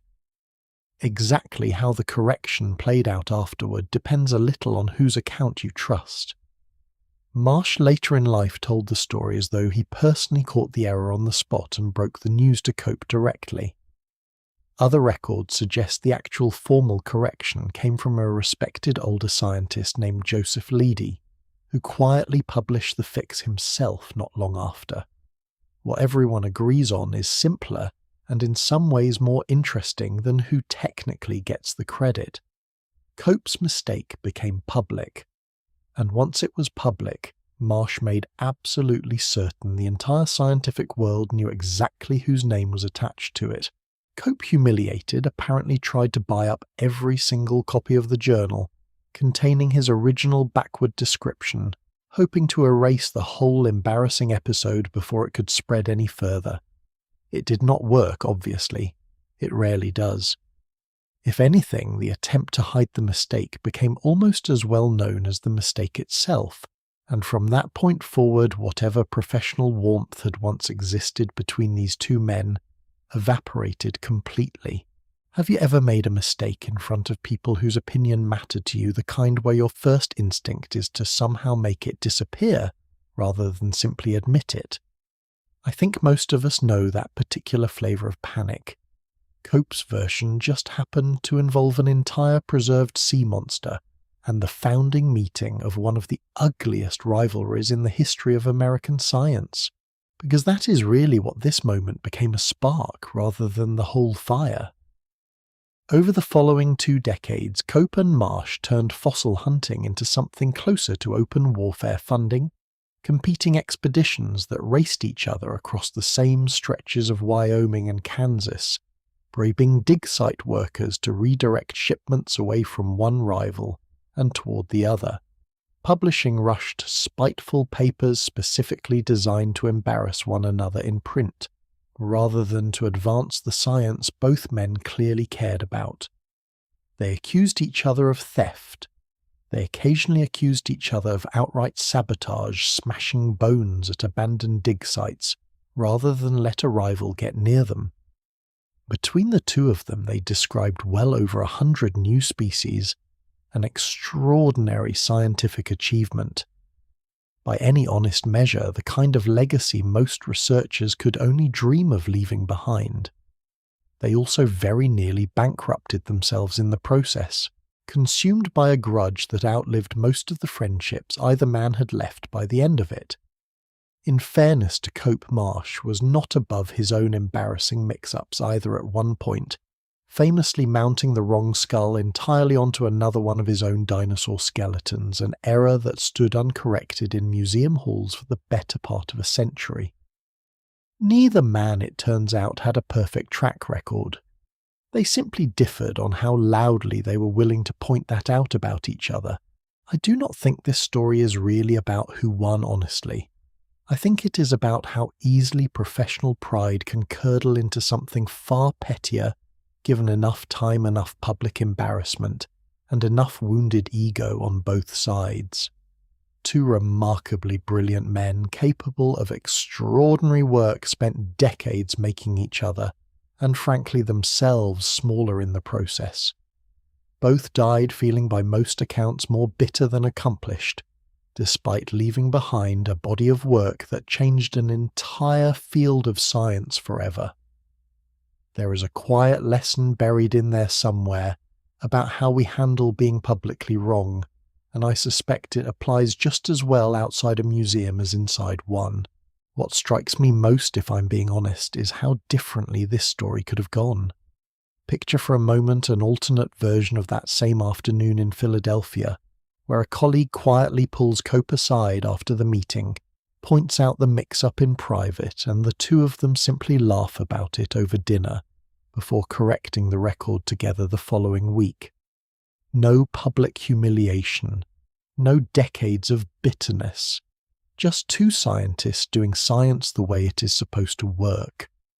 That version of the story never happened, obviously, but I think it is worth imagining anyway, if only to notice how much of what followed was choice rather than inevitability. Now let us give the actual animal at the centre of all that drama the attention it deserves, because once properly reassembled, Elasmosaurus turns out to be even stranger than either Cope or Marsh fully appreciated at the time. Correctly reconstructed, this creature stretched somewhere around 34 feet from nose to tail, and here is the detail that still stops researchers today.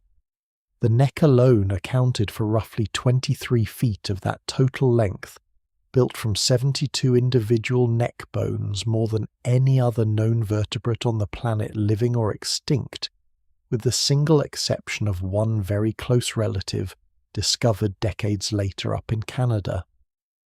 For comparison, your own neck, no matter how long you think it is, contains exactly 7. A giraffe famous the world over for its long neck also gets by on exactly 7, each one simply stretched out to an impressive length. Elasmosaurus took the opposite approach entirely. Even more interesting, this extraordinary length was not achieved by growing a handful of unusually long bones, the way a giraffe manages its own impressive neck today. It was achieved by simply adding more and more small vertebrae in a row, dozens upon dozens of them, stacked end to end like railway cars coupled together on an impossibly long train. Some of the giant long-necked dinosaurs from an earlier era solved a similar problem by stretching out fewer larger bones. This particular reptile solved it by piling on sheer numbers, instead a completely different engineering answer to the exact same basic question of how to reach further than anything around you. For a long time, popular illustrations loved to show this animal rearing its head up high above the waves, swan-like elegant, scanning the surface. From a dramatic height, water streaming off its long throat as it lifted itself into the sunlight. It is a beautiful image, countless children's books ran with it for generations. It also turns out to be almost entirely wrong. Later research into the actual joints connecting those 72 vertebrae suggests the neck had nowhere near that kind of vertical flexibility. Lifting the head up out of the water, the way old paintings love to depict, would have required a range of motion the animal's own bones simply did not allow, and even if it somehow could have managed it doing so, would have exposed that entire long, vulnerable neck to open air and open danger for no real benefit. The more likely picture is quieter, and honestly a little more clever. Picture this creature instead moving low through the water, body held steady and mostly still, while that long neck swept slowly side to side beneath the surface, feeling its way toward wherever a school of fish happened to be drifting. The head creeps close, patient, almost lazy in its approach, while the much larger, more visible body stays farther back out of the fish's immediate field of view, never announcing its presence until it is already too late. Not a periscope scanning the world from above, more like a very long, very patient fishing rod built directly into the animal's own body, doing all its work exactly where nothing above the surface could ever notice it happening. Have you ever caught yourself picturing something so vividly from a movie or a book, or just your own imagination, that finding out the truth felt like losing a small piece of childhood? I think that is part of why this particular correction still catches people off guard. The swan-necked version was prettier, it just was not what actually happened. Sharing these same waters, a very different kind of plesiosaur was solving the exact same basic problem in the exact opposite way. Where Elasmosaurus went long and patient, a shorter, quicker relative called Dolichohinchops kept its neck down to somewhere around 20 vertebrae, barely a quarter of its cousins total, and invested everything else into a long, narrow alligator-like snout packed with sharp, grasping teeth. Large, watchful eyes built for spotting movement in dim water, and powerful flippers clearly built for bursts of real speed rather than slow, careful stalking. If Elasmosaurus was the patient angler of this sea, Dolichohinchops was the sprinter, built for a fast approach and a quick, decisive bite, rather than a long, careful build-up. One of the finest examples of this second creature ever recovered, in fact, was carefully prepared for display by that same Kansas fossil hunting family we spent an entire night getting to know a little while back. A nearly complete skeleton pieced together decades after that family's original chalk bed discoveries, further proof that this particular family's fingerprints seem to show up almost everywhere you look in this sea's history. Two completely different plesiosaurs hunting the exact same waters, solving the exact same problem of catching fast, slippery prey, and arriving at two almost opposite solutions. One built for patience, one built for speed. Neither one wrong exactly, just aimed at slightly different opportunities within the same crowded competitive sea. I find something quietly reassuring in that, if I am honest. There was never only one correct way to succeed in this particular ocean, and there rarely is anywhere else either. And speaking of competition, plesiosaurs, for all their strange elegance, were never quite the top of the food chain in these particular waters.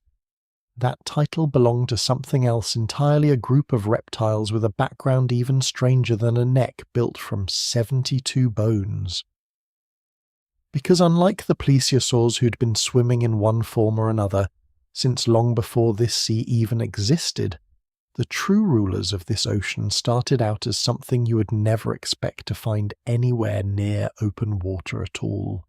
Ordinary land-dwelling lizards, the kind you might have once found sunning themselves on a rock, that somehow over an almost unbelievably short stretch of time turned themselves into the single most successful predators this sea would ever produce. It is one of the strangest transformations in this entire story, stranger in its own way than a scientist gluing a head onto the wrong end of a skeleton. A creature built for dry land, for sunlight and stone, and slow, deliberate movement deciding somewhere along the way that the water looked more promising than the shore ever had, and then spending millions of patient years proving itself right. That transformation deserved a proper telling of its own right from the very beginning, and that is exactly where we are headed next. Picture something you could comfortably hold in both arms.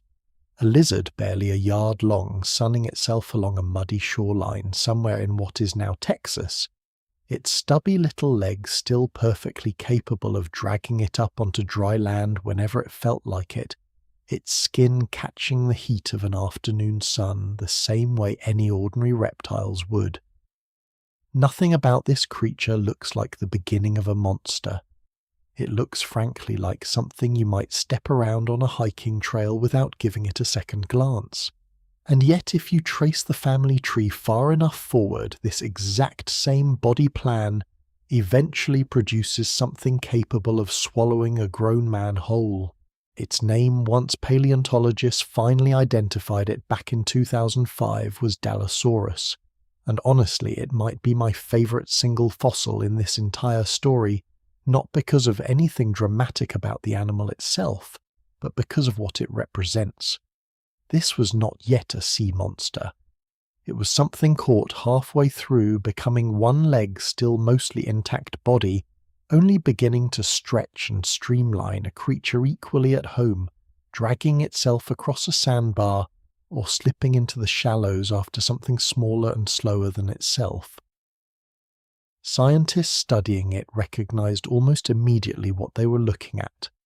Not just another ancient lizard, but something closer to a snapshot, a single frozen frame pulled directly out of the middle of an ongoing transformation, the paleontological equivalent of catching someone mid-stride rather than standing still.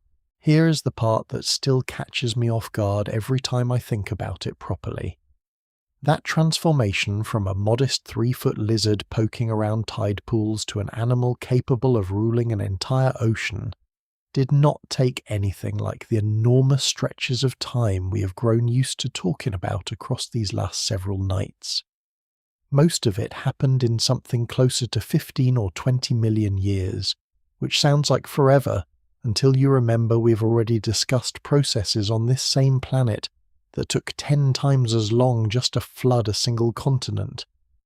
In evolutionary terms, this was closer to a sprint than a marathon, a remarkably rapid transformation by the standards of a planet that usually prefers to take its time with these things. I think that speed is worth sitting with for a moment. We tend to imagine evolution as something achingly slow, imperceptible across a single human lifetime, and most of the time that assumption holds up perfectly well. But every so often, given the right pressure and the right opportunity landing at exactly the right moment, an entire lineage can reshape itself almost shockingly fast. Circumstances change, and the creatures paying closest attention to those changes, the ones willing to abandon what used to work in favour of something unproven, sometimes end up rewriting the rules for everyone else sharing that same stretch of water. So why bother going back to the water at all? A land lizard, no matter how modest, already had an entire continent to work with, plenty of insects, plenty of smaller animals, plenty of sun-warmed rock to bask on without ever getting its feet wet. The answer, I think, connects directly to something we've already spent a few nights getting properly acquainted with. A newly connected sea, warm shallow, absolutely packed with fish ammonites and slow-moving turtles, and at least at first almost nothing patrolling it capable of stopping a determined predator from moving in. An empty market essentially sitting right next door to a species that already knew how to swim reasonably well when it needed to. Nature rarely turns down an opportunity like that. Somewhere along a muddy shoreline, a population of lizards that were already reasonably comfortable getting their feet wet apparently looked out at all that open, undefended water and generation by generation, decided the reward was worth the risk. It is worth remembering too that this was not some deliberate calculated decision made by any single clever lizard looking out at the horizon one afternoon. Nothing about evolution works that way, no matter how tempting it is to describe it in those terms. It was simply a slow accumulation of small advantages. Generation after generation, the individuals slightly better suited to catching a meal in shallow water, surviving slightly more often, breeding slightly more successfully until an entire population had quietly reshaped itself around an opportunity none of them ever consciously chose to pursue. Can I ask you something? Have you ever watched an opportunity open up right in front of you?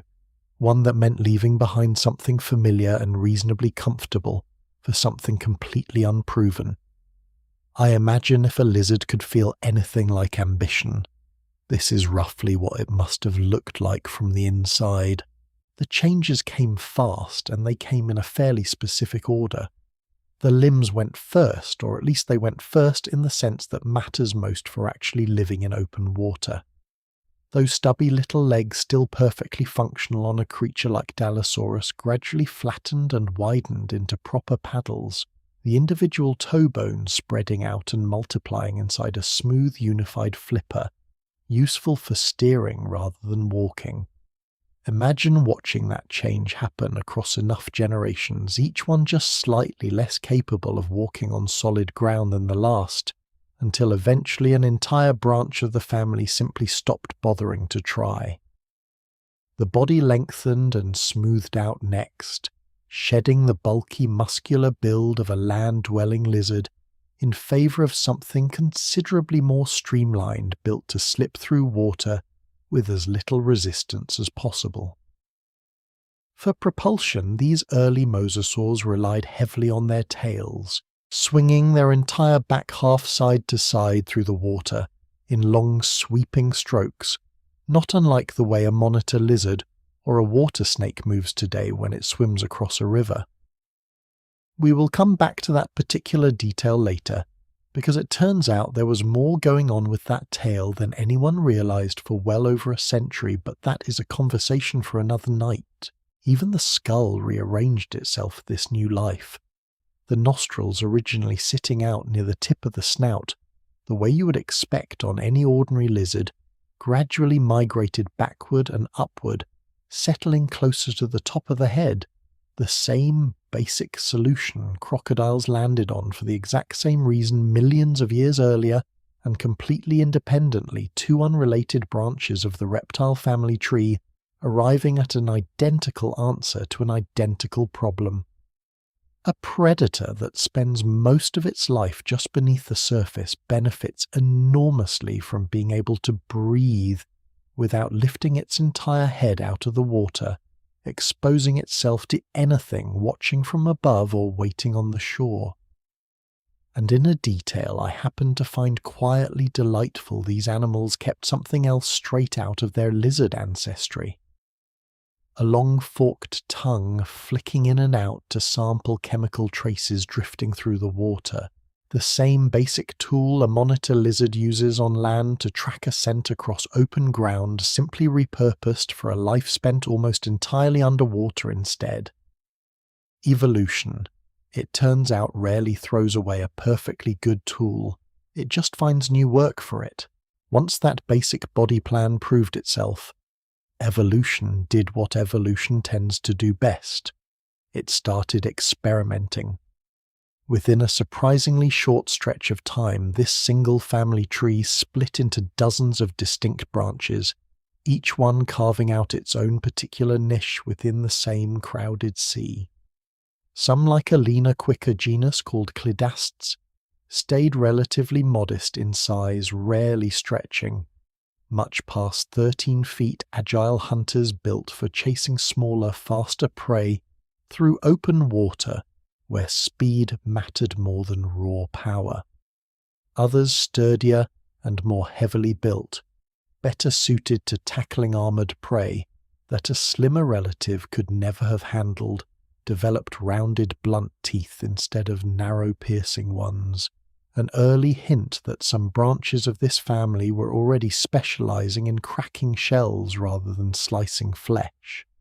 And at the very top end of the scale sat animals like the one that opened this entire story for us, stretching past 40 feet, an apex predator with essentially nothing left in this sea capable of seriously challenging it once it reached full size. I find that particular pattern almost comforting, if I am being honest. The idea that a single successful blueprint does not have to mean only one version of success. This family did not settle on one ideal size and stop there. It spread out in every workable direction, at once small and quick, large and powerful, everything in between each version, finding its own particular way to make a living in the same shared ocean. Have you ever noticed that same pattern play out among people? You know, a handful of friends who all started from roughly the same place, only to end up scattered across completely different paths, years later, each one successful in their own particular way. I think this sea would have understood that instinct completely.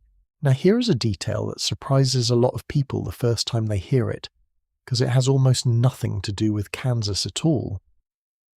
The very first mosasaur fossil anyone ever properly recognized was not found in America.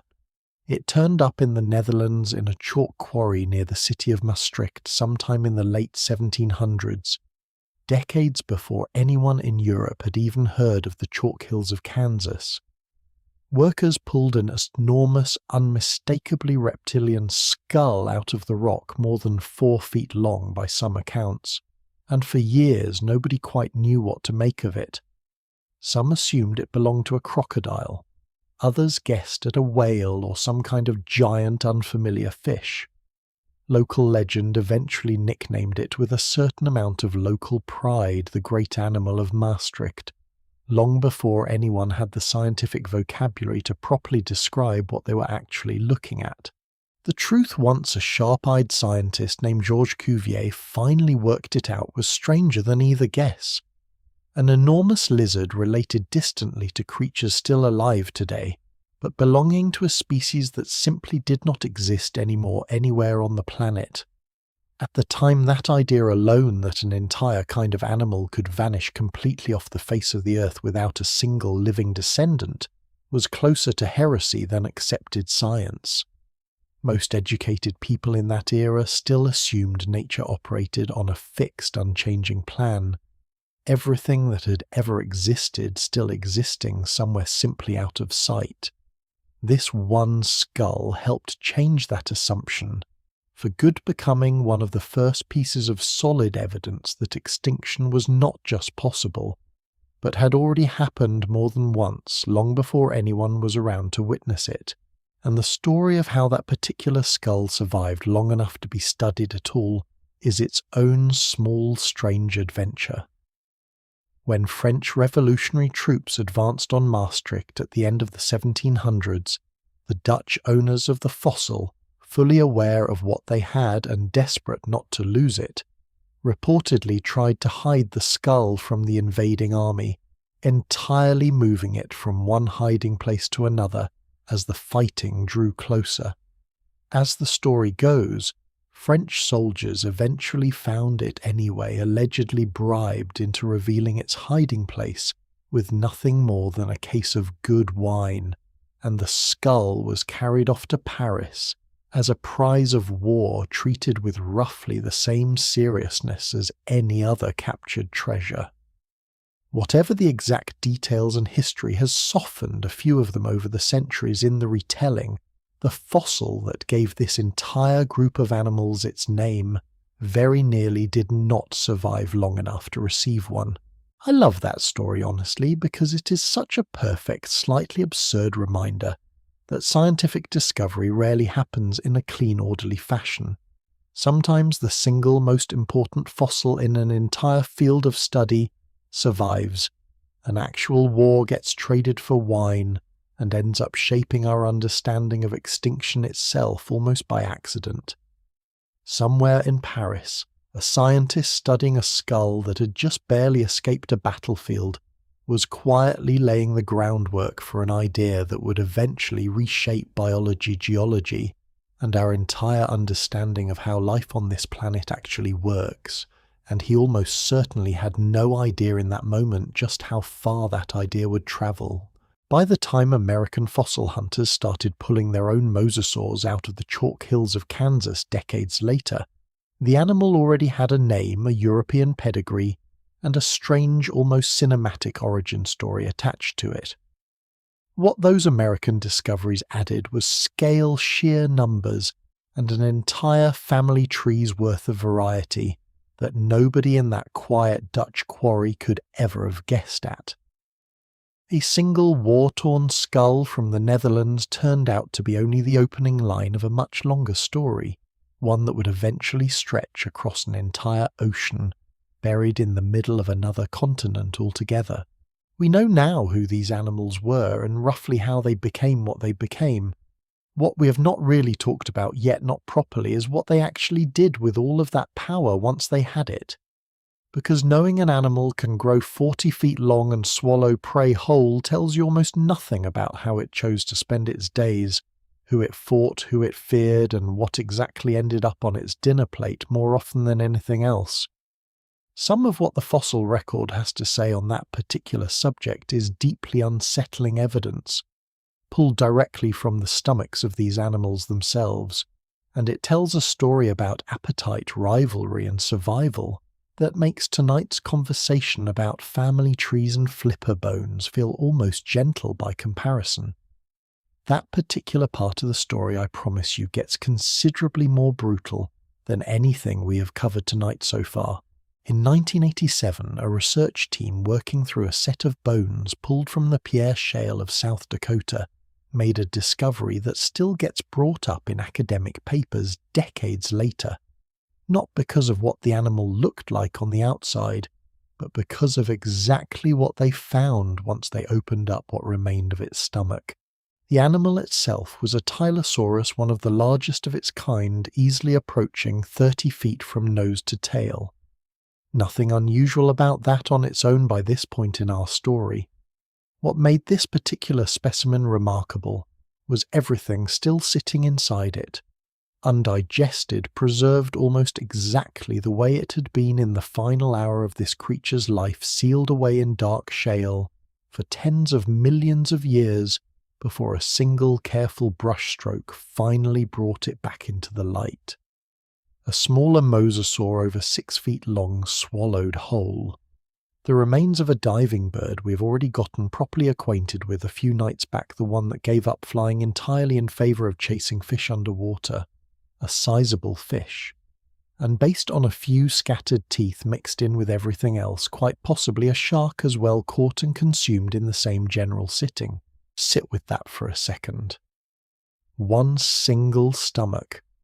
4 completely different kinds of prey at 4 completely different points on this sea's food chain, all pulled down by the exact same animal, likely within a fairly short stretch of time. This was not a picky eater. This was closer to an appetite with no meaningful ceiling hunting whatever crossed its path, and happened to be roughly swallowable, regardless of what that particular meal had spent the rest of its life doing, whether it swam, flew and dove, or simply drifted along minding its own business until the moment it stopped being able to. Have you ever known someone whose ambitions seemed to have no natural stopping point, who simply kept taking on more and more without any real sense of where enough might be? I think this particular Tylosaurus would have understood that instinct completely. That word I used a moment ago, mosasaur swallowed by another mosasaur, deserves a second look, because it is not a one-time fluke buried in a single South Dakota specimen.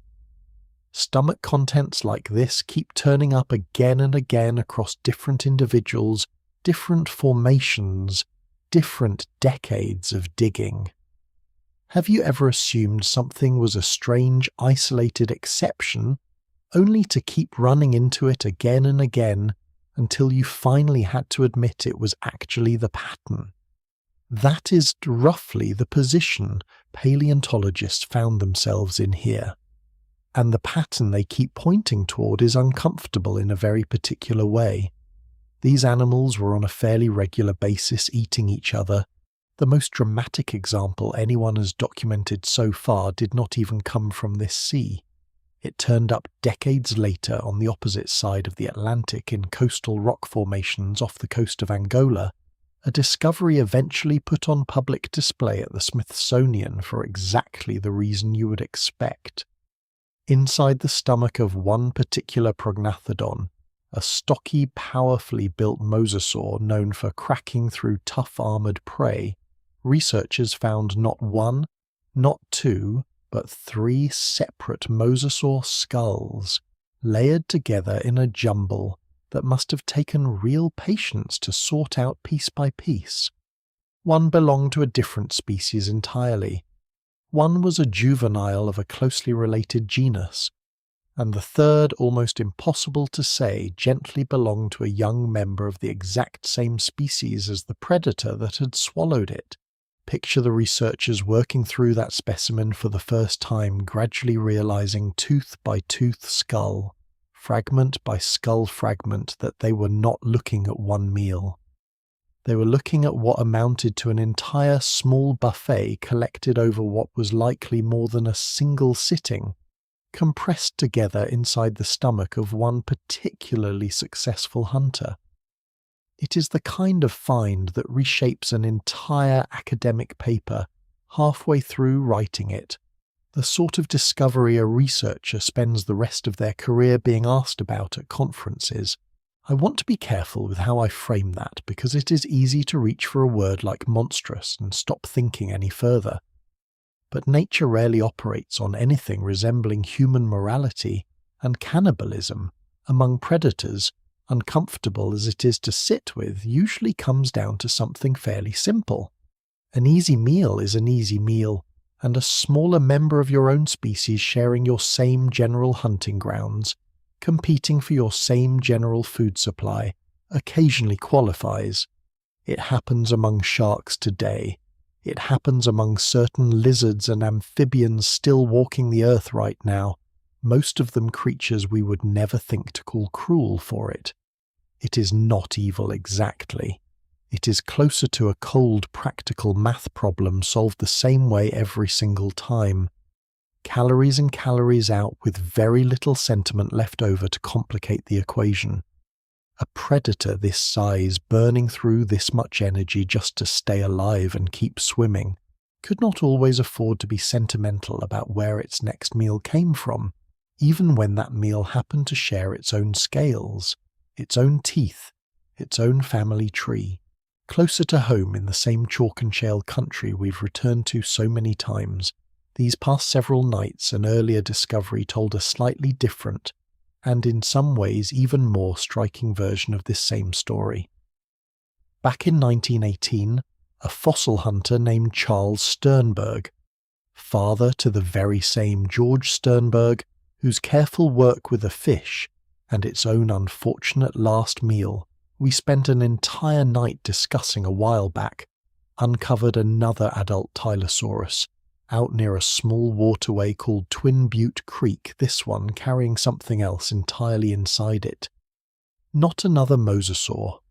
The partially digested remains of a plesiosaur, one of the very same long-necked hunters we spent our last night getting to properly know.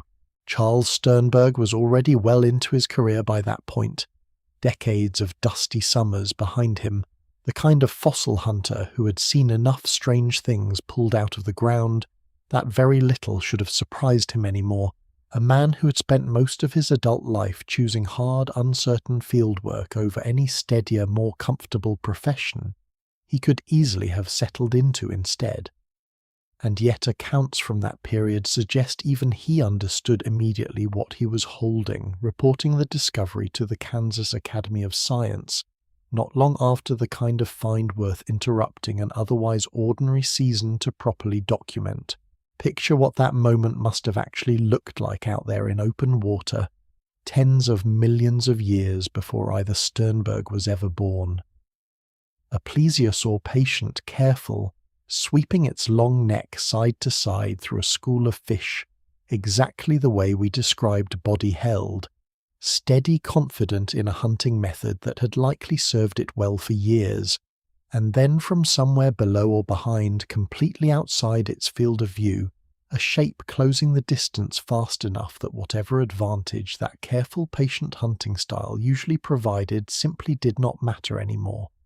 No warning current, no shadow crossing overhead in time to react. Just the sudden, overwhelming difference between a predator built for patience and a predator built for a single decisive burst of violence, meeting in the same stretch of water at exactly the wrong moment for one of them. Even a creature built with 72 neck bones and generations of finely tuned hunting instinct was not automatically safe from something willing to hunt it in turn. I find something quietly poetic and admittedly a little sad in the fact that it took 2 generations of the exact same Kansas family father and then son decades later to properly document both ends of this particular food chain. One Sternberg documenting a predator brought down by its own reckless appetite, another working the same general stretch of chalk hills years apart, documenting a completely different predator that had in turn brought down one of the more elegant hunters in this entire sea. Between the two of them, without either one fully realizing it at the time, they had captured almost the entire brutal architecture of how this ocean actually worked. One careful excavation at a time, separated by decades, but connected by the exact same patient curiosity about what the ground still had left to say. Have you ever thought about how a family's work can quietly build towards something larger than any single person in it ever fully sees? Charles Sternberg had no way of knowing, kneeling in that chalk in 1918, that his own son would one day add another piece to the exact same puzzle, working the same hills, chasing the same questions decades after his father first started asking them. Now, not every piece of evidence about these animals comes from what they managed to swallow. Some of the most interesting clues come from what they survived. Paleontologists studying Tylosaurus skulls have repeatedly found heel damage concentrated specifically around the snout and jaw punctures and fractures that closed and mended over time, rather than ending the animal's life on the spot.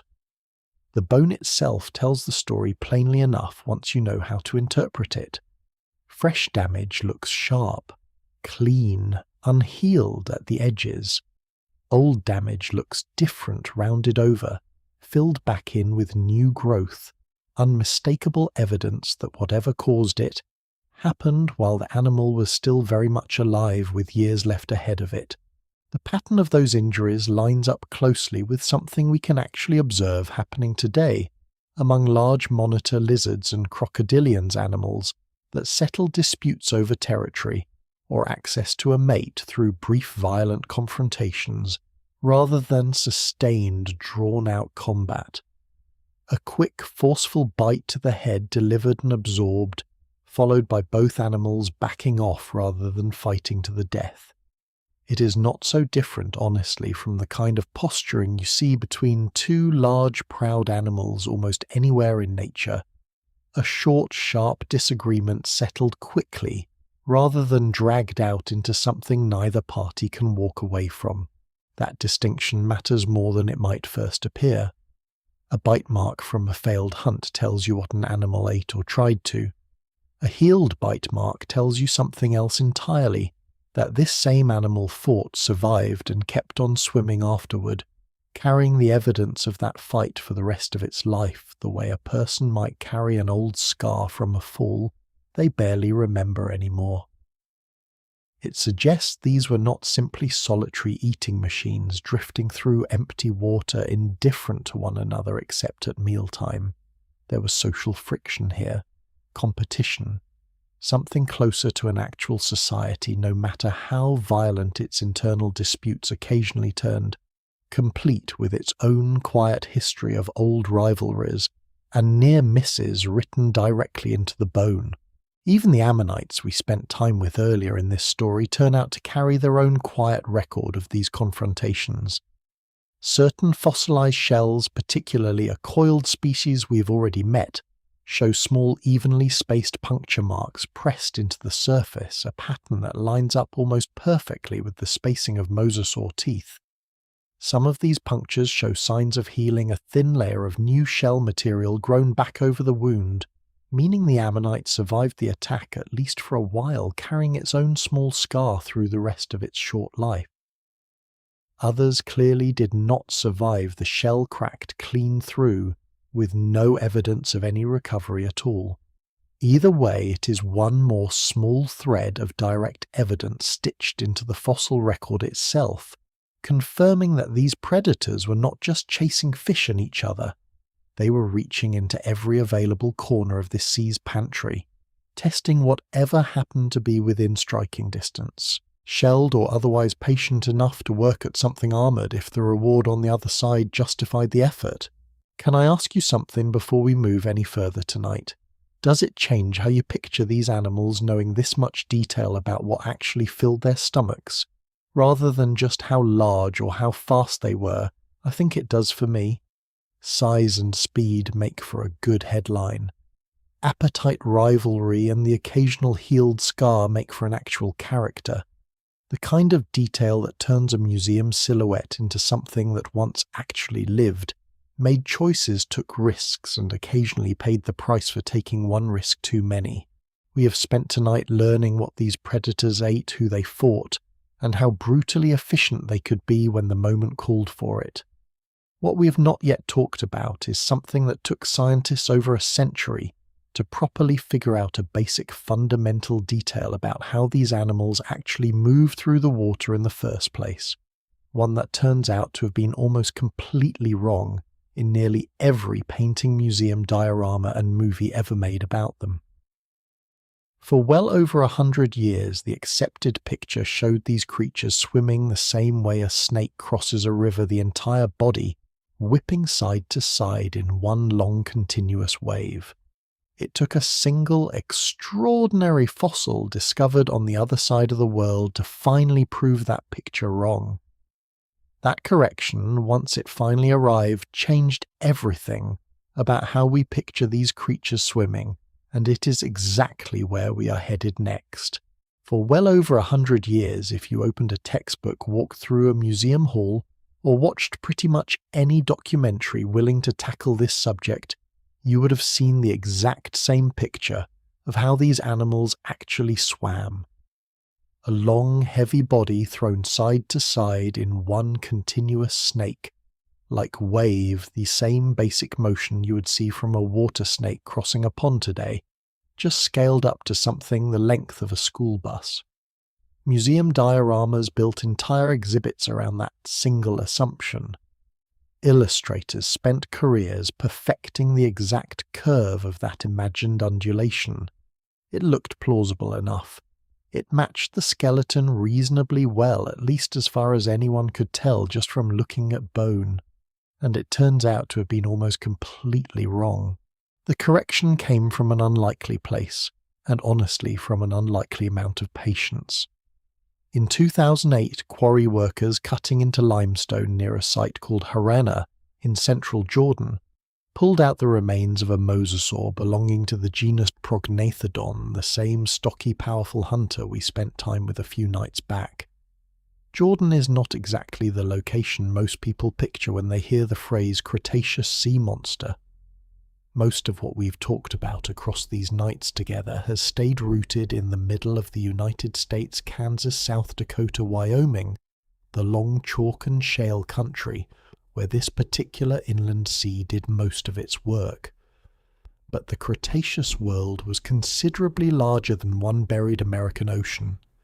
This same broad window of time saw warm, shallow seas stretching across large portions of the globe, and this same general family of animals, mosasaurs, spread out across nearly all of them, adapting to local conditions wherever a suitable stretch of open water presented itself. This particular corner of the Middle East sat underneath its own ancient sea. During that same era, one connected in spirit, if not in exact geography, to the very sea we've been exploring together across every one of these nights. The fossil made its way to a small natural history museum in Amman, where it was carefully logged, catalogued, and then for reasons that happen more often in this field than most people realize, largely left alone. Museums accumulate specimens faster than any single team of researchers can properly study them. Drawers and storage shelves quietly filling up with material that might not get a second closer look for years, sometimes decades, simply because there are only so many trained eyes and only so many hours in a working career. This particular fossil sat quietly on a shelf for roughly 3 years before anyone looked closely enough to notice what it was actually holding on to. In 2011, a researcher named Johan Lindgren, examining the specimen with fresh eyes rather than a fresh excavation, spotted something that had apparently gone unnoticed the whole time it sat there. A faint dark outline in the surrounding rock trailing off the end of the tailbones in a shape that had absolutely no business being there if the old textbook picture was correct. Skin. Actual soft tissue somehow preserved after tens of millions of years, tracing the true outer edge of this animal's tail exactly the way it had looked in life. Not a single new bone had to come out of the ground for this discovery to happen. Everything needed to overturn a century of assumptions had already been sitting in a museum drawer the entire time, waiting for someone patient enough to actually look. And that outline did not show a long tapering snake-like tail at all. It showed a distinct two-lobed fin, the bottom lobe noticeably larger than the top, bent sharply downward, right where the bone itself kinked to support it. If that description sounds oddly familiar, it should. It is essentially a shark's tail flipped upside down. Sharks swim with the larger lobe on top, a shape scientists call heterocircle. This animal carried its larger lobe on the bottom, instead a mirror image arrangement called hypocercal. The same basic layout carried by ichthyosaurs, an entirely separate group of marine reptiles that had already gone extinct millions of years before mosasaurs even existed. Two completely unrelated lineages separated by tens of millions of years, and no meaningful shared ancestry whatsoever, independently arriving at the exact same aerodynamic answer to the exact same problem of moving efficiently through water. Nature does this more often than people expect, reaching the same solution from two completely different starting points simply because physics does not particularly care which family tree you happen to belong to. Isn't it strange in a way that a tail shape could stay hidden from science for so long when the answer had already evolved twice independently, millions of years apart, as if the ocean itself kept quietly insisting on the same correct answer, no matter who was asking the question? Can I ask you something? Have you ever looked at a piece of evidence you had walked past 100 times before and only truly seen it on the 101st? I think that is roughly what happened here. A fossil that had already survived being quarried, catalogued and shelved, simply waiting for the right pair of eyes to finally notice what it had been showing everyone the entire time. Here is why this particular mistake managed to survive for over a century of otherwise careful scientific work, and it is worth saying clearly because it was never really about carelessness. Skin does not fossilize easily, almost never in fact. The conditions have to be almost impossibly specific. Quiet water, low oxygen, rapid burial before something as delicate as soft tissue has any real chance of surviving the tens of millions of years between an animal's death and the moment somebody finally digs it back up. Most creatures that ever lived and died in this sea left nothing behind but bone, if they left anything at all. What survives in the overwhelming majority of cases is bone, and bone alone tells you frustratingly little about the exact outline of the soft tissue that once surrounded it. A tail built from a long row of gradually shrinking vertebrae simply tapers to a point in the fossil record, whether or not a fleshy fin was once wrapped around the last several feet of it. Scientists working entirely from bone had no real way to know a fin was there at all, no matter how carefully or how many times they measured and remeasured the same set of vertebrae. They were not being sloppy, they were working with the only evidence available to them, and that evidence for well over a century simply left out the one detail that mattered most.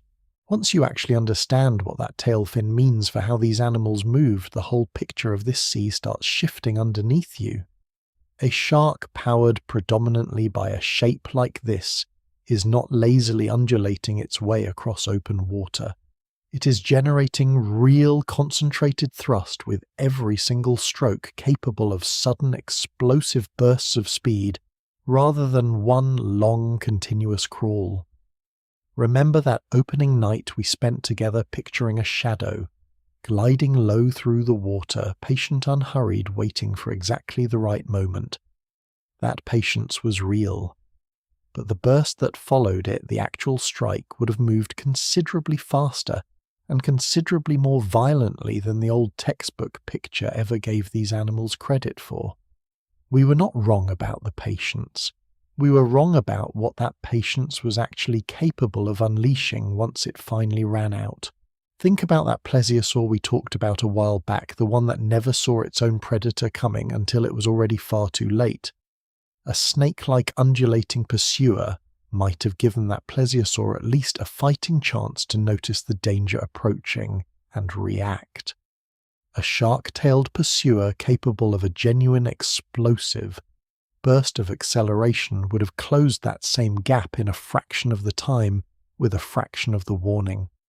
Every single hunt we have described together across these past several nights just got quietly considerably more dangerous the moment this one detail finally came to light, and the corrections did not stop with how these animals moved.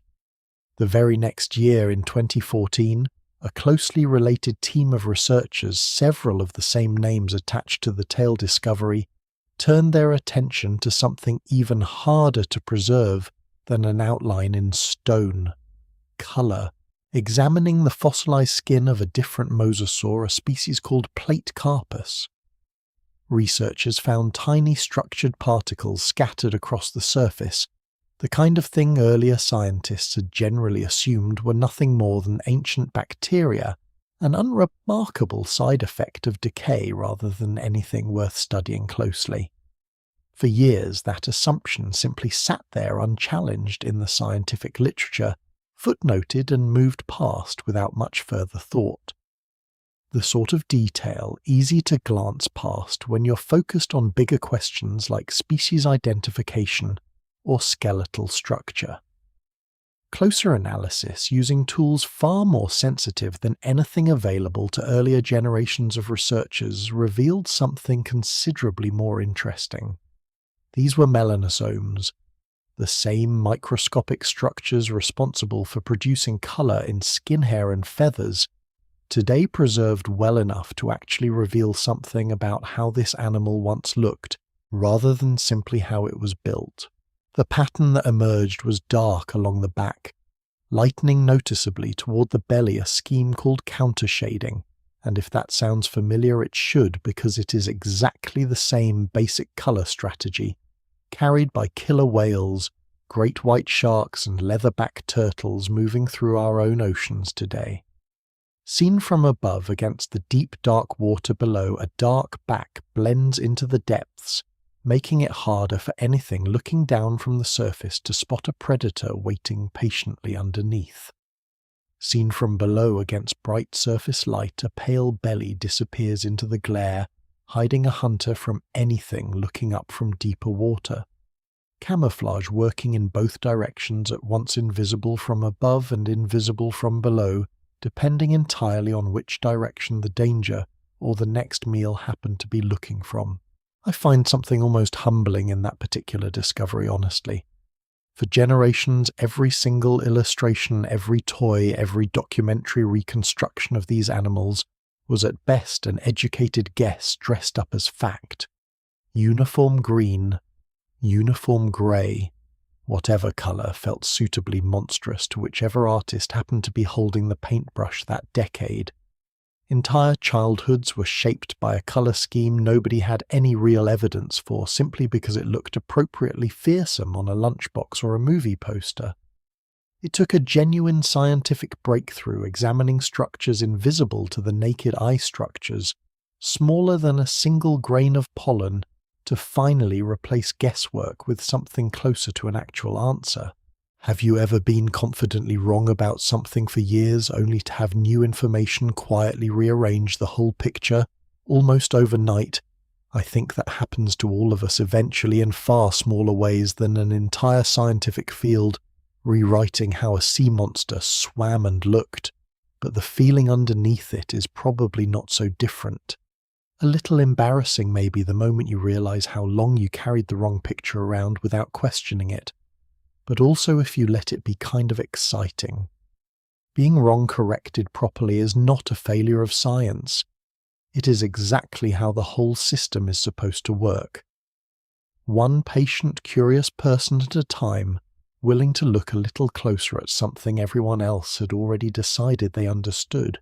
I think that is worth sitting with for a moment before we move on tonight. Everything we think we know about this sea, everything I have told you across these past several nights, is built on the best available evidence at this particular moment in time. Some of it will almost certainly be revised again, maybe even overturned completely the next time somebody finally notices the one detail a fossil has been quietly holding on to the entire time, waiting patiently in a drawer somewhere for the right person to finally look closely enough. That is not a weakness in how we understand the past. If anything, it is the whole point. A story that never changes, never gets corrected, never surprises the people telling it, is usually a sign that nobody is actually still looking.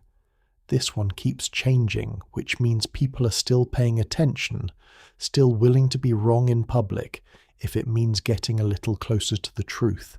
Does that change how you feel about everything we've covered together so far, knowing some small piece of it might already be waiting for its own correction, sitting in a drawer somewhere unnoticed? I hope it does not make any of it feel less solid. If anything, I hope it makes the whole story feel a little more alive the way any truly honest account of the past probably should. So now we understand about as well as anyone currently can what actually ruled the open water of this sea. Fast, camouflaged, considerably more dangerous than a century of well-meaning illustrations ever gave it credit for. But the open water was never the only battlefield this world had to offer. Along the muddy, tangled edges where this sea finally gave way to dry land somewhere between the waves and the shore, an entirely different kind of predator was waiting, one that never bothered fully committing to life in the water at all, and used that in-between existence to become something even more patient and considerably more dangerous than anything we have met so far. Everything we have talked about so far tonight has lived and died out in open water, fast mobile built for a life spent almost entirely swimming. This next predator barely bothered with any of that. It did not need to outswim anything.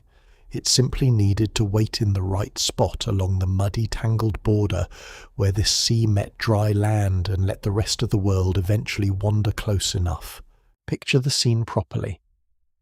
Late in the day, the light going soft and orange over a slow-moving river delta somewhere along the eastern edge of this world. Water the colour of strong tea, thick with silt. Cypress roots tangled along the banks. Nothing moves on the surface except the occasional ripple from something feeding beneath it, barely disturbing the stillness enough to draw a second glance. A young duck-billed dinosaur or perhaps a smaller theropod steps down toward the water's edge for a drink the way thirsty animals have done since long before this particular sea ever existed, and will keep doing long after it disappears. It does not see anything wrong with the water. There is nothing to see. That, as it turns out, was always exactly the point. Its name was Deinosuchus. And if that name sounds like it belongs to a dinosaur, you're not alone in that assumption. It does not. This was a crocodilian, a genuine direct relative of the alligators still sunning themselves along riverbanks across the southern United States today, just scaled up to a size that makes a modern alligator look almost like a house pet by comparison. The name itself translates simply to terrible crocodile, which, once you hear the rest of tonight's story, might be the single most understated name in this entire sea. For years, the accepted figure for exactly how large this animal grew ran close to 50 feet, a number pieced together back in the 1950s from a handful of fragmentary bones and a fair amount of educated guesswork about how the rest of the skeleton likely extrapolated the same way you might guess a person's full height from a single shoe. More recent analysis, working from a wider set of skull material and considerably more careful measurement, has pulled that figure back down closer to 34 feet. Still an almost unbelievable size for anything built like an alligator. Just not quite the number that made it into most of the older textbooks, museum placards and documentaries that shaped how most of us first pictured this animal. I mentioned that not to dwell on it, since we already spent a good while tonight talking about how often this field ends up quietly correcting itself, but because it says something about this particular animal specifically, even scaled back from its most exaggerated estimate, it was still large enough to make nearly everything else in this story think twice, before wandering too close to the water's edge still comfortably, the largest crocodilian this continent has ever produced before or since. Can I ask you something? Have you ever watched a nature documentary and pictured the ocean as the dangerous part, the beach as the safe part, the place you finally reach once the swimming is over? This particular sea would like a word with that assumption. For plenty of creatures living around its edges, the shoreline was not a relief from danger. It was simply a different kind of danger, quieter, more patient, and in its own way considerably harder to see coming, since it rarely bothered chasing anything at all. It simply waited, confident enough in its own advantage that speed had never really been part of the plan to begin with. This story of how we came to know this animal at all is its own small comedy of mistaken identity, honestly one that took the better part of a century to fully sort out. Back in 1858, a geologist working in North Carolina turned up two large curved teeth, thick grooved, clearly belonging to something substantial. He assigned them to an existing genus called Polypticodon, reasonably enough at the time, since that name already covered a range of large marine reptiles known from similar deposits. It was a sensible guess given what little he had to work with. Only decades later did scientists realize Polypticodon itself was not even a crocodile relative at all, but an entirely different kind of marine reptile altogether. The very first attempt to identify this animal did not just get the species wrong, it got the whole family wrong. Then, in 1903, out at a site in Montana, a fossil hunter named John Bell Hatcher and a colleague came across a scattering of bony plates lying right on the surface of the soil plates that looked at first glance exactly like the kind of armour you would expect from an armoured dinosaur. Hatcher assigned them to a well-known dinosaur genus and moved on to other work, likely assuming there was little more worth investigating at the site. Further digging there over the following years eventually turned up more material vertebrae ribs part of a pelvis, and once researchers looked at the complete picture, the truth became obvious. This was not a dinosaur at all. It was a crocodilian, and evidently a fairly unglamorous conclusion by the standards of the day, because historical accounts note that Hatcher, upon learning this, promptly lost interest in the material entirely. I find that detail almost funny, honestly, in a very human sort of way. An enormous, terrifying predator, one of the largest of its kind the world has ever produced, got quietly shelved by its own discoverer simply because it turned out to be the wrong kind of famous. Dinosaurs got the glory, the toy aisles, the movie posters, A crocodile, no matter how massive, apparently did not clear the bar for a working paleontologist's limited attention in 1903. It says something about how much our own excitement can shape what we choose to notice, even among trained professionals staring directly at the evidence. Hatcher died the following year without ever properly following up, and it fell to a colleague named William Holland to finally study the material properly and give the animal its formal name in 1909, fittingly naming the species after Hatcher himself, a small posthumous nod to the man who had quite literally walked right past one of the largest predators in the history of this continent without ever fully realizing what he'd actually found. Have you ever underestimated something simply because it did not match the label you were expecting? I think this animal spent the better part of half a century being politely ignored for exactly that reason. Now, what this animal actually did once it had your attention is where the story turns considerably more serious. For a long time, most assumptions about its diet stayed fairly conservative. Turtles fish the occasional unlucky animal that wandered too close to a riverbank. Then a researcher named David Schwimmer started noticing something strange scattered across a handful of dinosaur bones, recovered from the eastern side of this ancient shoreline. Deep distinctive puncture marks evenly spaced, matching almost perfectly with the tooth pattern of exactly one known predator in the area. And they were not showing up on turtle shells, they were showing up on the bones of tyrannosaurs. The most striking example came from the tail of a young Apalachiosaurus, a genuine relative of the tyrannosaur family discovered by a geologist working in Alabama back in the early 1980s, roughly 23 feet long itself, hardly a small target for anything to take on. The bite mark sat clearly in the bone, unmistakably matching this animal's teeth. This spacing and depth leaving little room for alternative explanations. And the bone around that wound had healed, not a scavenged carcass picked over after the fat teeth marks left on already dead tissue. A living animal bitten and surviving long enough afterward for its own body to begin quietly repairing the damage. Whatever happened out there, whether it was a genuine hunting attempt gone wrong, a young dinosaur getting close enough to a riverbank to nearly become a meal before somehow twisting free, or one predator simply reminding another exactly whose territory it had wandered into. One thing became impossible to argue with afterward. This crocodile was not just willing to challenge a tyrannosaur. At least once it actually did, and came close enough to succeeding that the evidence survived tens of millions of years to tell us about it. There is a strange kind of patience behind that particular strategy, one worth sitting with for a moment. Studies of growth rings preserved in this animal's bony armour, not unlike counting rings inside a tree trunk, suggest it could live upward of 50 years, growing steadily for at least the first 35 of them, never in any particular hurry to reach its full size.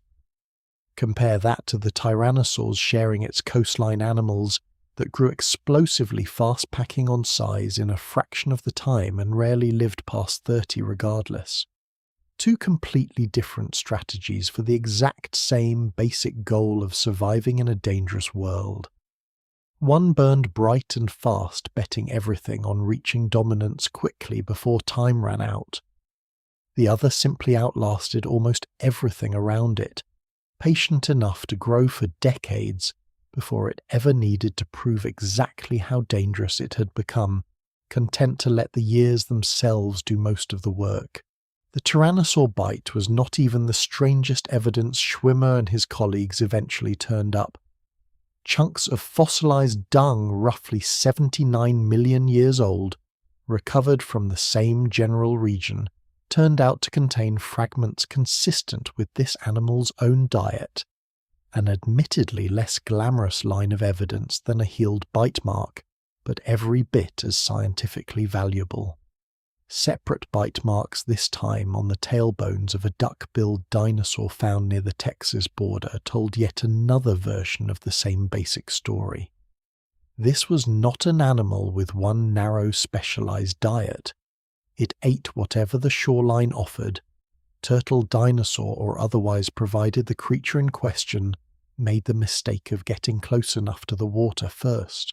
I think there is something worth taking home in that contrast honestly, something that applies well outside the boundaries of this particular sea. Not every kind of strength announces itself early. Some of it simply accumulates quietly year after year, largely unnoticed, waiting for the moment it finally matters. Have you ever underestimated someone or something simply because it was not in a hurry to prove itself? This particular predator seems to have built its entire survival strategy around exactly that kind of quiet, patient underestimation. And here is the detail that ties this whole picture together. Along the eastern shoreline of this world, the stretch of land we've already come to know as Appalachia, paleontologists have never found evidence of a large predatory dinosaur anywhere close to the size of the giants roaming the western side of this sea. No local answer to the massive tyrannosaurs stalking Laramidia. No dominant land-based apex predator at all in a stretch of coastline that by every reasonable expectation should have produced one eventually. For a long time that absence puzzled researchers an empty seat at the table in an ecosystem that otherwise seemed perfectly capable of supporting one. Now the most widely accepted explanation is considerably simpler than anyone originally expected. The role usually filled by a dominant land predator was already taken. This crocodile had it covered, patrolling every river mouth, every muddy shoreline, every place a young or wandering dinosaur might have needed to cross to reach water, thoroughly enough that an entire ecological niche on that side of the continent apparently never had room to open up for anything else. It is one thing for a predator to dominate a single hunting ground. It is something else entirely for a predator to hold an entire coastline's ecological position closed for millions of years, simply by making the alternative too dangerous to be worth trying. An entire branch of the food chain quietly suppressed for the better part of 10 million years by nothing more than one very large, very patient reptile refusing to give up its ground. That is a truly remarkable thing for a single species to accomplish, holding an entire coastline's worth of ecological space, closed simply by existing in it long enough generation after patient generation. We have now met the fastest hunters this sea ever produced, the most efficient ones, the most reckless ones, and now the most patient one waiting quietly at the exact place where water finally gives way to land. Every single creature we have spent these past several nights getting to know: the sharks, the mosasaurs, the plesiosaurs, the giant fish, the crocodile waiting patiently along the shore, all of them shared one thing in common, whether they realized it or not. They were all, every single one, living inside something with an expiration date, a sea that felt permanent to everything swimming through it, but was never actually built to last forever. What we have not yet talked about is what eventually happened to all of them, how an entire ocean stretching across the middle of a continent could eventually just stop existing altogether, and what, if anything, it managed to leave behind once the water was finally gone for good. That ending and everything this sea left behind once the last of it finally drained away is exactly where we are headed next. Here is the strange thing about endings on a scale this large. There was no single afternoon when this sea disappeared. No dramatic final wave crashing against a shore for the last time, while every creature we have met tonight looked on and somehow understood what was happening. The sea that built itself so patiently from a sinking bowl of rock and a swollen rising ocean floor half a world away unbuilt itself with almost exactly the same quiet, unglamorous patience over a stretch of time so long that no single creature living through any part of it could possibly have noticed the change happening around it. It started roughly 75 million years ago, long before any of the drama we've spent tonight discussing had finished playing out. Mosasaurs were still hunting. Sharks were still patrolling open water. Somewhere along the shore, a crocodile was still waiting patiently for the next careless meal to wander too close. None of them had any way of knowing the ground beneath the water they called home had already begun quietly working against them. The same mountains that helped create this sea in the first place never actually stopped rising. They kept pushing upward, kept dragging more and more of the crust around them along for the ride, and as they did, the very basin holding all this water slowly began to lose its capacity to hold it. At the same time, out on the floor of the world's true oceans, the opposite process that had once flooded this continent began quietly running in reverse. The planet cooled. The mid-ocean ridges that had once swollen and pushed sea levels higher everywhere on Earth gradually settled back down, taking up less room, asking less of the world's water. The same two forces that once conspired to drown the middle of a continent now conspired just as patiently to drain it. There is even a small quiet piece of evidence for that cooling preserved in the strangest possible place, the inner ears of ancient catfish. Tiny bony structures called otoliths, essentially the fish equivalent of the small bones inside your own ear, that help you keep your balance grew in careful layers throughout each animal's life. Layers sensitive enough to preserve a record of water temperature to reveal the general climate shifting around them.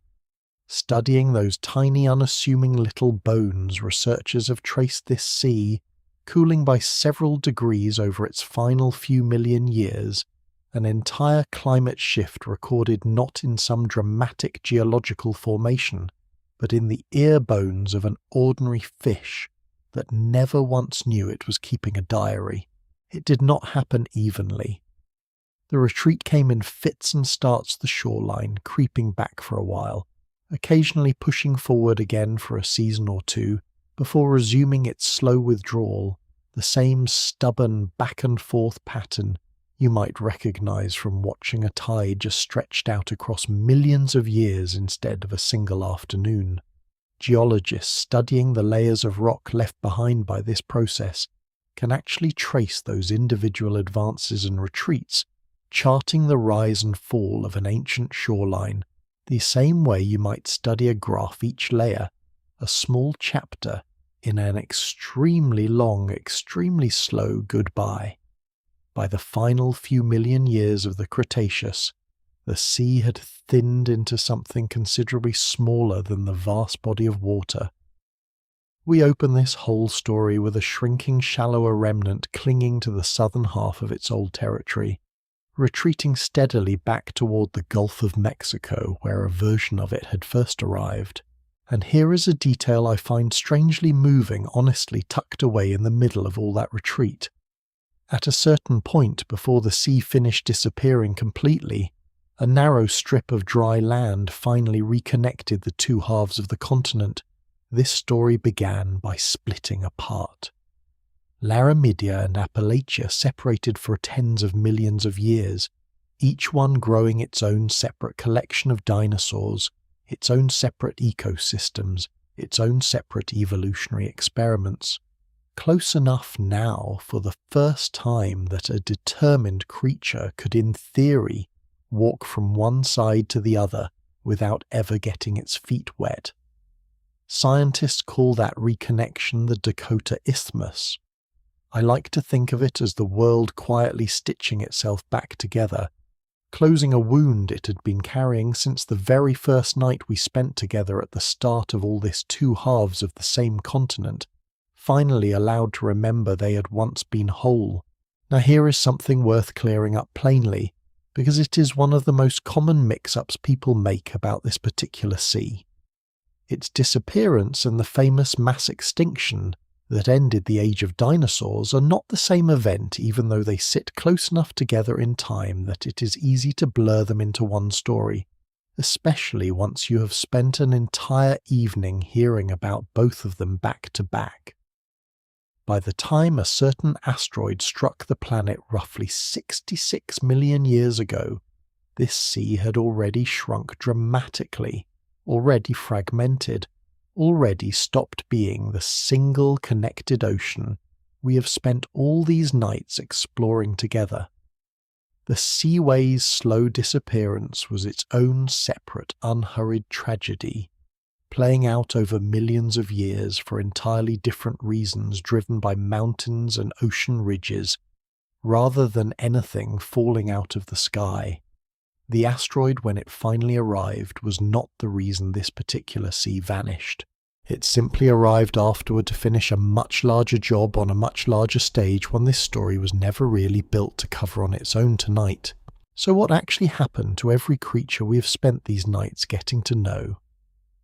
Some, particularly the ones tied most closely to open deep water, simply ran out of sea to live in their habitat, shrinking faster than they could adapt to it. Populations squeezed into smaller and smaller pockets of remaining water until there was nowhere left to squeeze into.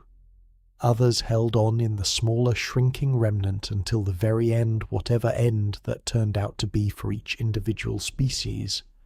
Mosasaurs remarkably appear to have remained successful and diverse almost right up until the final curtain, giving no obvious sign from the fossil record that they were a dynasty already in decline. If anything, some of the largest, most specialized mosasaur species known to science come from these final few million years, suggesting this particular family was still finding new ways to thrive, right up until circumstances stopped giving it the chance. Whatever finally silenced this sea story completely, it silenced a world that was in its own way still thriving right up until it wasn't.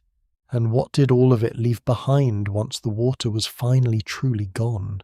Come back with me one last time to that same stretch of pale chalky cliffs we stood in front of at the very beginning of tonight. You know what those are made of now. Trillions upon trillions of microscopic shells quietly settling to the bottom of a warm sunlit sea for millions of years, compressed slowly into solid stone long after every single creature we have discussed had already died and become part of the same rock. Today, people drive out to see the tallest of those formations on purpose, climbing around towers of chalk that rise 60-70 feet above the surrounding grassland, having no idea most of the time that they're looking at a graveyard built one microscopic funeral at a time, exactly the way we described on our very first night together. Families take photographs in front of those pale towers. On a Saturday afternoon, children climb them without a second thought, all of it happening directly on top of the compressed remains of an entire vanished world, and beneath the surface in rock layers a little deeper and a little younger than that famous chalk, this sea left behind something considerably more valuable to the modern world than a nice place to take a photograph. Oil, natural gas. Trapped inside the same general layers of stone, this entire story has been built on top of sitting quietly for tens of millions of years until modern drilling technology finally learned how to reach it. Right now, tonight, actual working oil rigs stand on actual working ranches across Colorado, Wyoming, and Nebraska, pulling fuel up out of the ground from a formation named after this same ancient sea ranching families who spent generations raising cattle on that land, suddenly discovering their pastures were sitting on top of billions of barrels of oil the whole time, an inheritance. Nobody in the family had any idea they were sitting on, until a geologist showed up decades later with better tools and a sharper set of questions. Prime, oceanfront real estate, just like we joked about on our first night together. Except this time somebody finally figured out how to cash in on it, drilling sideways through rock that used to be an ocean floor to pull up fuel that started its existence as sunlight captured by creatures too small to see tens of millions of years before anyone thought to burn it for anything at all. Have you ever thought about how something that feels completely gone can still be quietly working underneath everything long after anyone stopped paying attention to it? I think that might be the truest thing this entire sea has to teach us. Nothing here ever really disappeared. It just changed shape, changed purpose, and kept right on existing patiently out of sight, waiting for someone curious enough to come looking. And people are still looking. Even now, new fossils keep emerging from these same formations. New species get named almost every single year, and researchers are still finding fresh ways to ask old bones new questions the same way a soft tissue outline sitting quietly in a Jordanian museum drawer finally got noticed after 3 patient years. Somewhere out there tonight in a drawer or a storage shelf, or still sitting, half buried in a hillside nobody has gotten around to properly excavating, yet there is very likely another detail waiting to rewrite something we currently believe with complete confidence. That is not a flaw in this story. It is the whole reason it stays worth telling. This story's not actually finished. It never really will be. Every single night we have spent together across this sea was built entirely on the work of people who refused to stop looking, farmers and geologists, surgeons and school teachers, fathers and their sons decades apart, all of them adding one more small patient piece to a puzzle that is still right now tonight nowhere close to complete. A young army surgeon who never lived to see what his discovery would spark. A father and son working the same hills a generation apart, each one uncovering a different half of the same brutal food chain. A researcher in a quiet Amman museum finally noticing what a fossil had been showing everyone for years. None of them set out to build the story we told together tonight. They simply kept looking one patient discovery at a time, and somehow across a century and a half of that same stubborn curiosity, an entire vanished ocean slowly came back into focus. So that is the story of Hell's Aquarium. A warm, shallow, endlessly hungry sea that split a continent in two, filled itself with some of the most remarkable predators this planet has ever produced, and then just as patiently as it arrived, quietly folded itself back into the ground, leaving nothing behind but chalk oil and a scattering of bones for the rest of us to slowly, carefully piece back together. We met a fish that swallowed more than it could handle a shark precise enough to earn a kitchen knife for a nickname, a scientist who glued a skeleton together backward and started a feud that lasted decades, a family of lizards that abandoned dry land and quietly conquered an entire ocean, and a patient crocodile content to wait at the water's edge for as long as it took. Every single one of them, hunter and hunted alike, spent their whole existence inside a world that felt permanent to them, the same way the world around you probably feels permanent to you right now. I want to say thank you, honestly, for spending this much time here with me tonight. Staying with a story this long, this detailed, is not something I take for granted, and if you made it all the way to this final moment with the lights down low and the world outside gone quiet, I hope it was worth every minute of your evening. Whether you started this journey wide awake and curious, or drifted in and out somewhere around the sharks and the plesiosaurs, either way is exactly right, and either way, I am glad you were here for it. Somewhere out there, whatever time it happens to be for you right now, I hope this whole strange, patient 90 million year story helped you drift a little further from whatever was on your mind when you first pressed play. There is always another world like this one waiting to be uncovered, another ancient sea, another impossible creature, another quiet mistake that changed everything we thought we understood. So rest well. Tonight let this one settle in gently, and I will see you again soon for whatever strange patient corner of history we decide to explore together next.